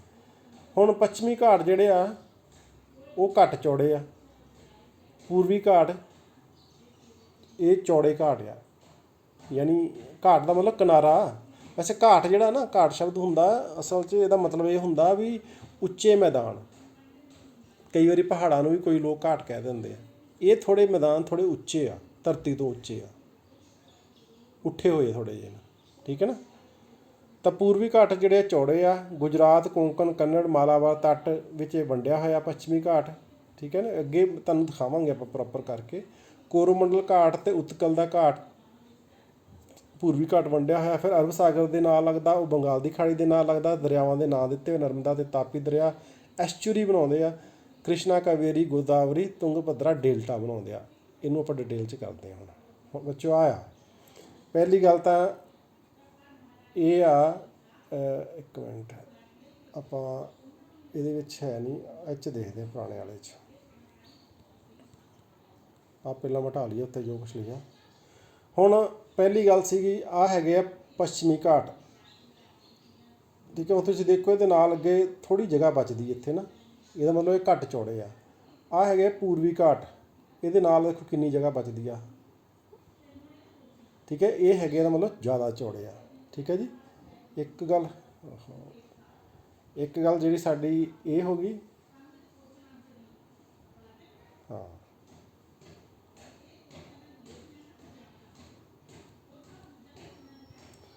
ਦੂਜੀ ਗੱਲ ਇਹ ਆ, ਆਹ ਦੇਖੋ ਤੁਸੀਂ, ਇਹ ਸਾਰੇ ਦੇ ਸਾਰੇ ਲੜੀ ਦੇ ਵਿੱਚ ਨਾਲ ਜੁੜੇ ਹੋਏ ਆ। ਪੱਛਮੀ ਘਾਟ ਜਿਹੜੇ, ਪੂਰਬੀ ਘਾਟ ਵਿੱਚੋਂ ਟੁੱਟਵੇਂ ਆ, ਇੱਥੇ ਆ, ਫਿਰ ਇੱਥੇ ਆ। ਕਿਉਂ ਟੁੱਟਵੇਂ ਆ? ਕਿਉਂਕਿ ਆਹ ਦੇਖੋ ਦਰਿਆ ਜਿਹੜੇ ਇਹਦੇ ਵਿੱਚੋਂ ਦੀ ਇੱਧਰ ਜਾਂਦੇ ਪਏ, ਆਹ ਦਰਿਆਵਾਂ ਨੇ ਆਪਣਾ ਰਸਤਾ ਬਣਾਇਆ ਹੋਇਆ। ਇਹ ਹੈਗੇ ਤਾਂ ਉੱਚੇ ਸੀਗੇ, ਪਰ ਦਰਿਆਵਾਂ ਨੇ ਜਦੋਂ, ਕਿਉਂਕਿ ਦਰਿਆ ਇੱਥੋਂ ਨਿਕਲ ਕੇ ਬੰਗਾਲ ਦੀ ਖਾੜੀ 'ਚ ਡਿੱਗਦੇ ਨਾ ਇੱਥੇ, ਇਸ ਕਰਕੇ ਜਿਹੜਾ ਉਹਨਾਂ ਨੇ ਇਹ ਜਿਹੜੇ ਘਾਟ ਸੀਗੇ ਇਹ ਥੋੜ੍ਹੇ ਪੱਧਰੇ ਕਰ ਦਿੱਤੇ ਆ। ਜਦ ਕਿ ਇੱਧਰੋਂ ਦਰਿਆ ਕੋਈ ਨਹੀਂ ਜਿਹੜਾ ਜਾਂਦਾ ਪਿਆ, ਹੈ ਨਾ। ਇਸ ਕਰਕੇ ਜਿਹੜਾ ਕੱਟ ਵਿੱਚੋਂ ਹੈਗੇ ਆ। ਪੱਛਮੀ ਘਾਟ 'ਚ ਕੋਈ ਕੱਟ ਨਹੀਂ ਹੈਗਾ।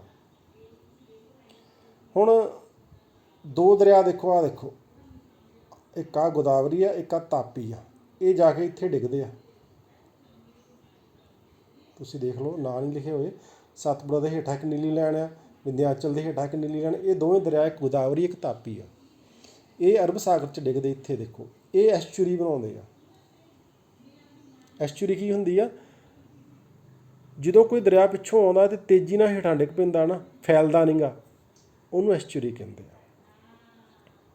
ਹੁਣ ਇੱਧਰਲੇ ਪਾਸੇ ਆਹ ਮਹਾਨਦੀ ਆ, ਠੀਕ ਹੈ ਨਾ, ਇੱਦਾਂ ਕ੍ਰਿਸ਼ਨਾ, ਕਾਵੇਰੀ ਆ, ਠੀਕ ਹੈ ਨਾ, ਇਹ ਤੁੰਗ ਭਦਰਾ, ਇਹ ਦਰਿਆ ਜਿਹੜੇ ਆ ਦੇਖੋ ਹੈਗੇ, ਇਹ ਇੱਥੇ ਆ ਕੇ ਫੈਲ ਕੇ ਜਿਹੜਾ ਆ ਜਾਂਦੇ ਇੱਥੇ, ਤਾਂ ਇਹ ਜਿਹੜੇ ਆ ਡੇਲਟਾ ਬਣਾਉਂਦੇ ਆ।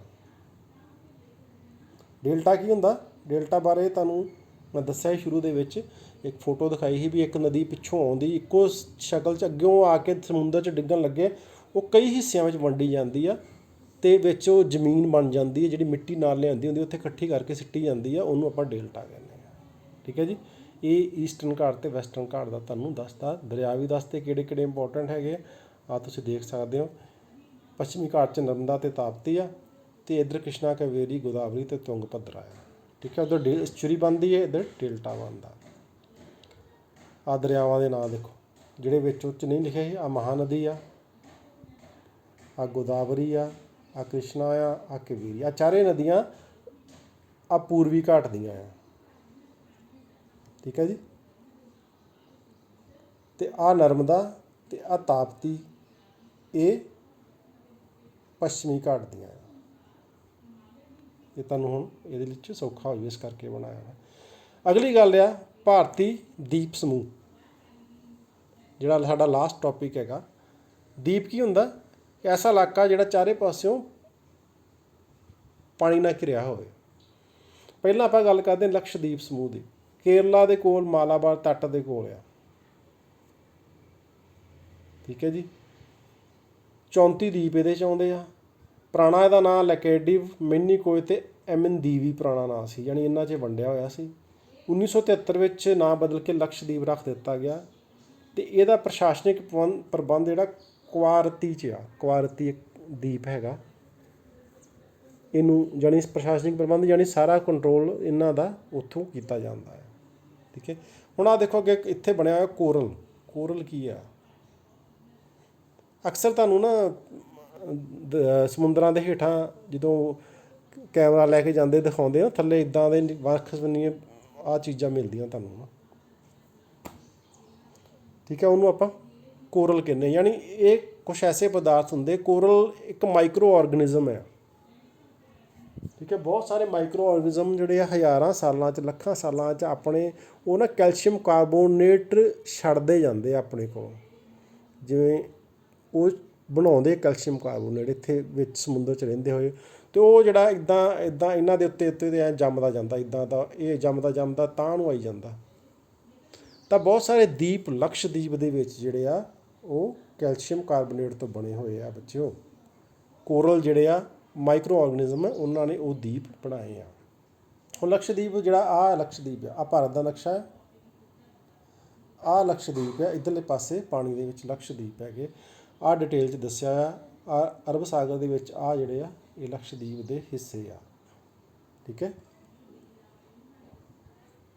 ਅੱਗੇ ਗੱਲ ਕਰਦੇ ਹਾਂ। ਅੰਡੇਮਾਨ ਤੇ ਨਿਕੋਬਾਰ ਦੀਪ ਸਮੂਹ ਬੰਗਾਲ ਦੀ ਖਾੜੀ ਵਿੱਚ ਲੰਬੀ ਲੜੀ ਹੈ ਇੱਕ, ਉਹ ਅਰਬ ਸਾਗਰ 'ਚ ਆ।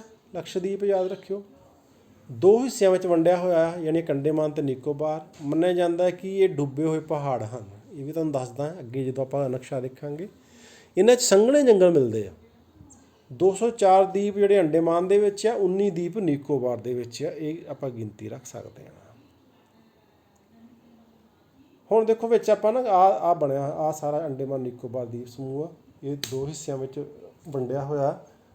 ਕਿੱਦਾਂ ਦੋ ਹਿੱਸਿਆਂ 'ਚ? ਆਹ ਦੇਖੋ, ਇੱਥੋਂ ਤੱਕ ਇੱਕ ਅਲੱਗ ਮੰਨਿਆ ਜਾਂਦਾ, ਥੱਲੇ ਵਾਲੇ ਅਲੱਗ ਮੰਨੇ ਜਾਂਦੇ। ਆਹ ਸਾਰੇ ਦੀਪ ਜਿਹੜੇ ਅਲੱਗ ਅਲੱਗ ਦੱਸੇ ਹੋਏ ਆ। ਇਹਦੇ ਵਿੱਚ ਲਾਸਟ ਪੁਆਇੰਟ ਹੈਗਾ ਥੱਲੇ ਵਾਲਾ, ਜਿਹੜਾ ਸਭ ਤੋਂ ਲਾਸਟ ਹੈ ਨਾ। ਕਈ ਵਾਰੀ ਕੁਐਸਚਨ ਆ ਜਾਂਦਾ ਵੀ ਭਾਰਤ ਦਾ ਆਖਰੀ ਸਿਰਾ ਕਿਹੜਾ ਆ, ਦੱਖਣੀ ਆਖਰੀ ਸਿਰਾ ਕਿਹੜਾ ਆ? ਤਾਂ ਉੱਥੇ ਇੱਥੇ ਆ, ਉਹਦਾ ਨਾਂ ਹੈਗਾ ਇੰਦਰਾ ਪੁਆਇੰਟ।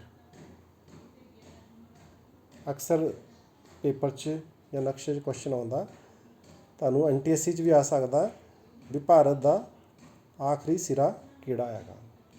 ਓਕੇ ਬੱਚਿਓ, ਹੁਣ ਜਿਹੜੀ ਗੱਲ ਇੱਕ ਹੋਰ ਰਹਿ ਗਈ ਸੀ ਨਾ, ਤੁਹਾਨੂੰ ਵਿੱਚ ਕਿਹਾ ਗਿਆ ਵੀ ਮੰਨਿਆ ਜਾਂਦਾ ਵੀ ਇਹ ਪਹਾੜਾਂ ਦੇ ਸਿਰੇ ਆ।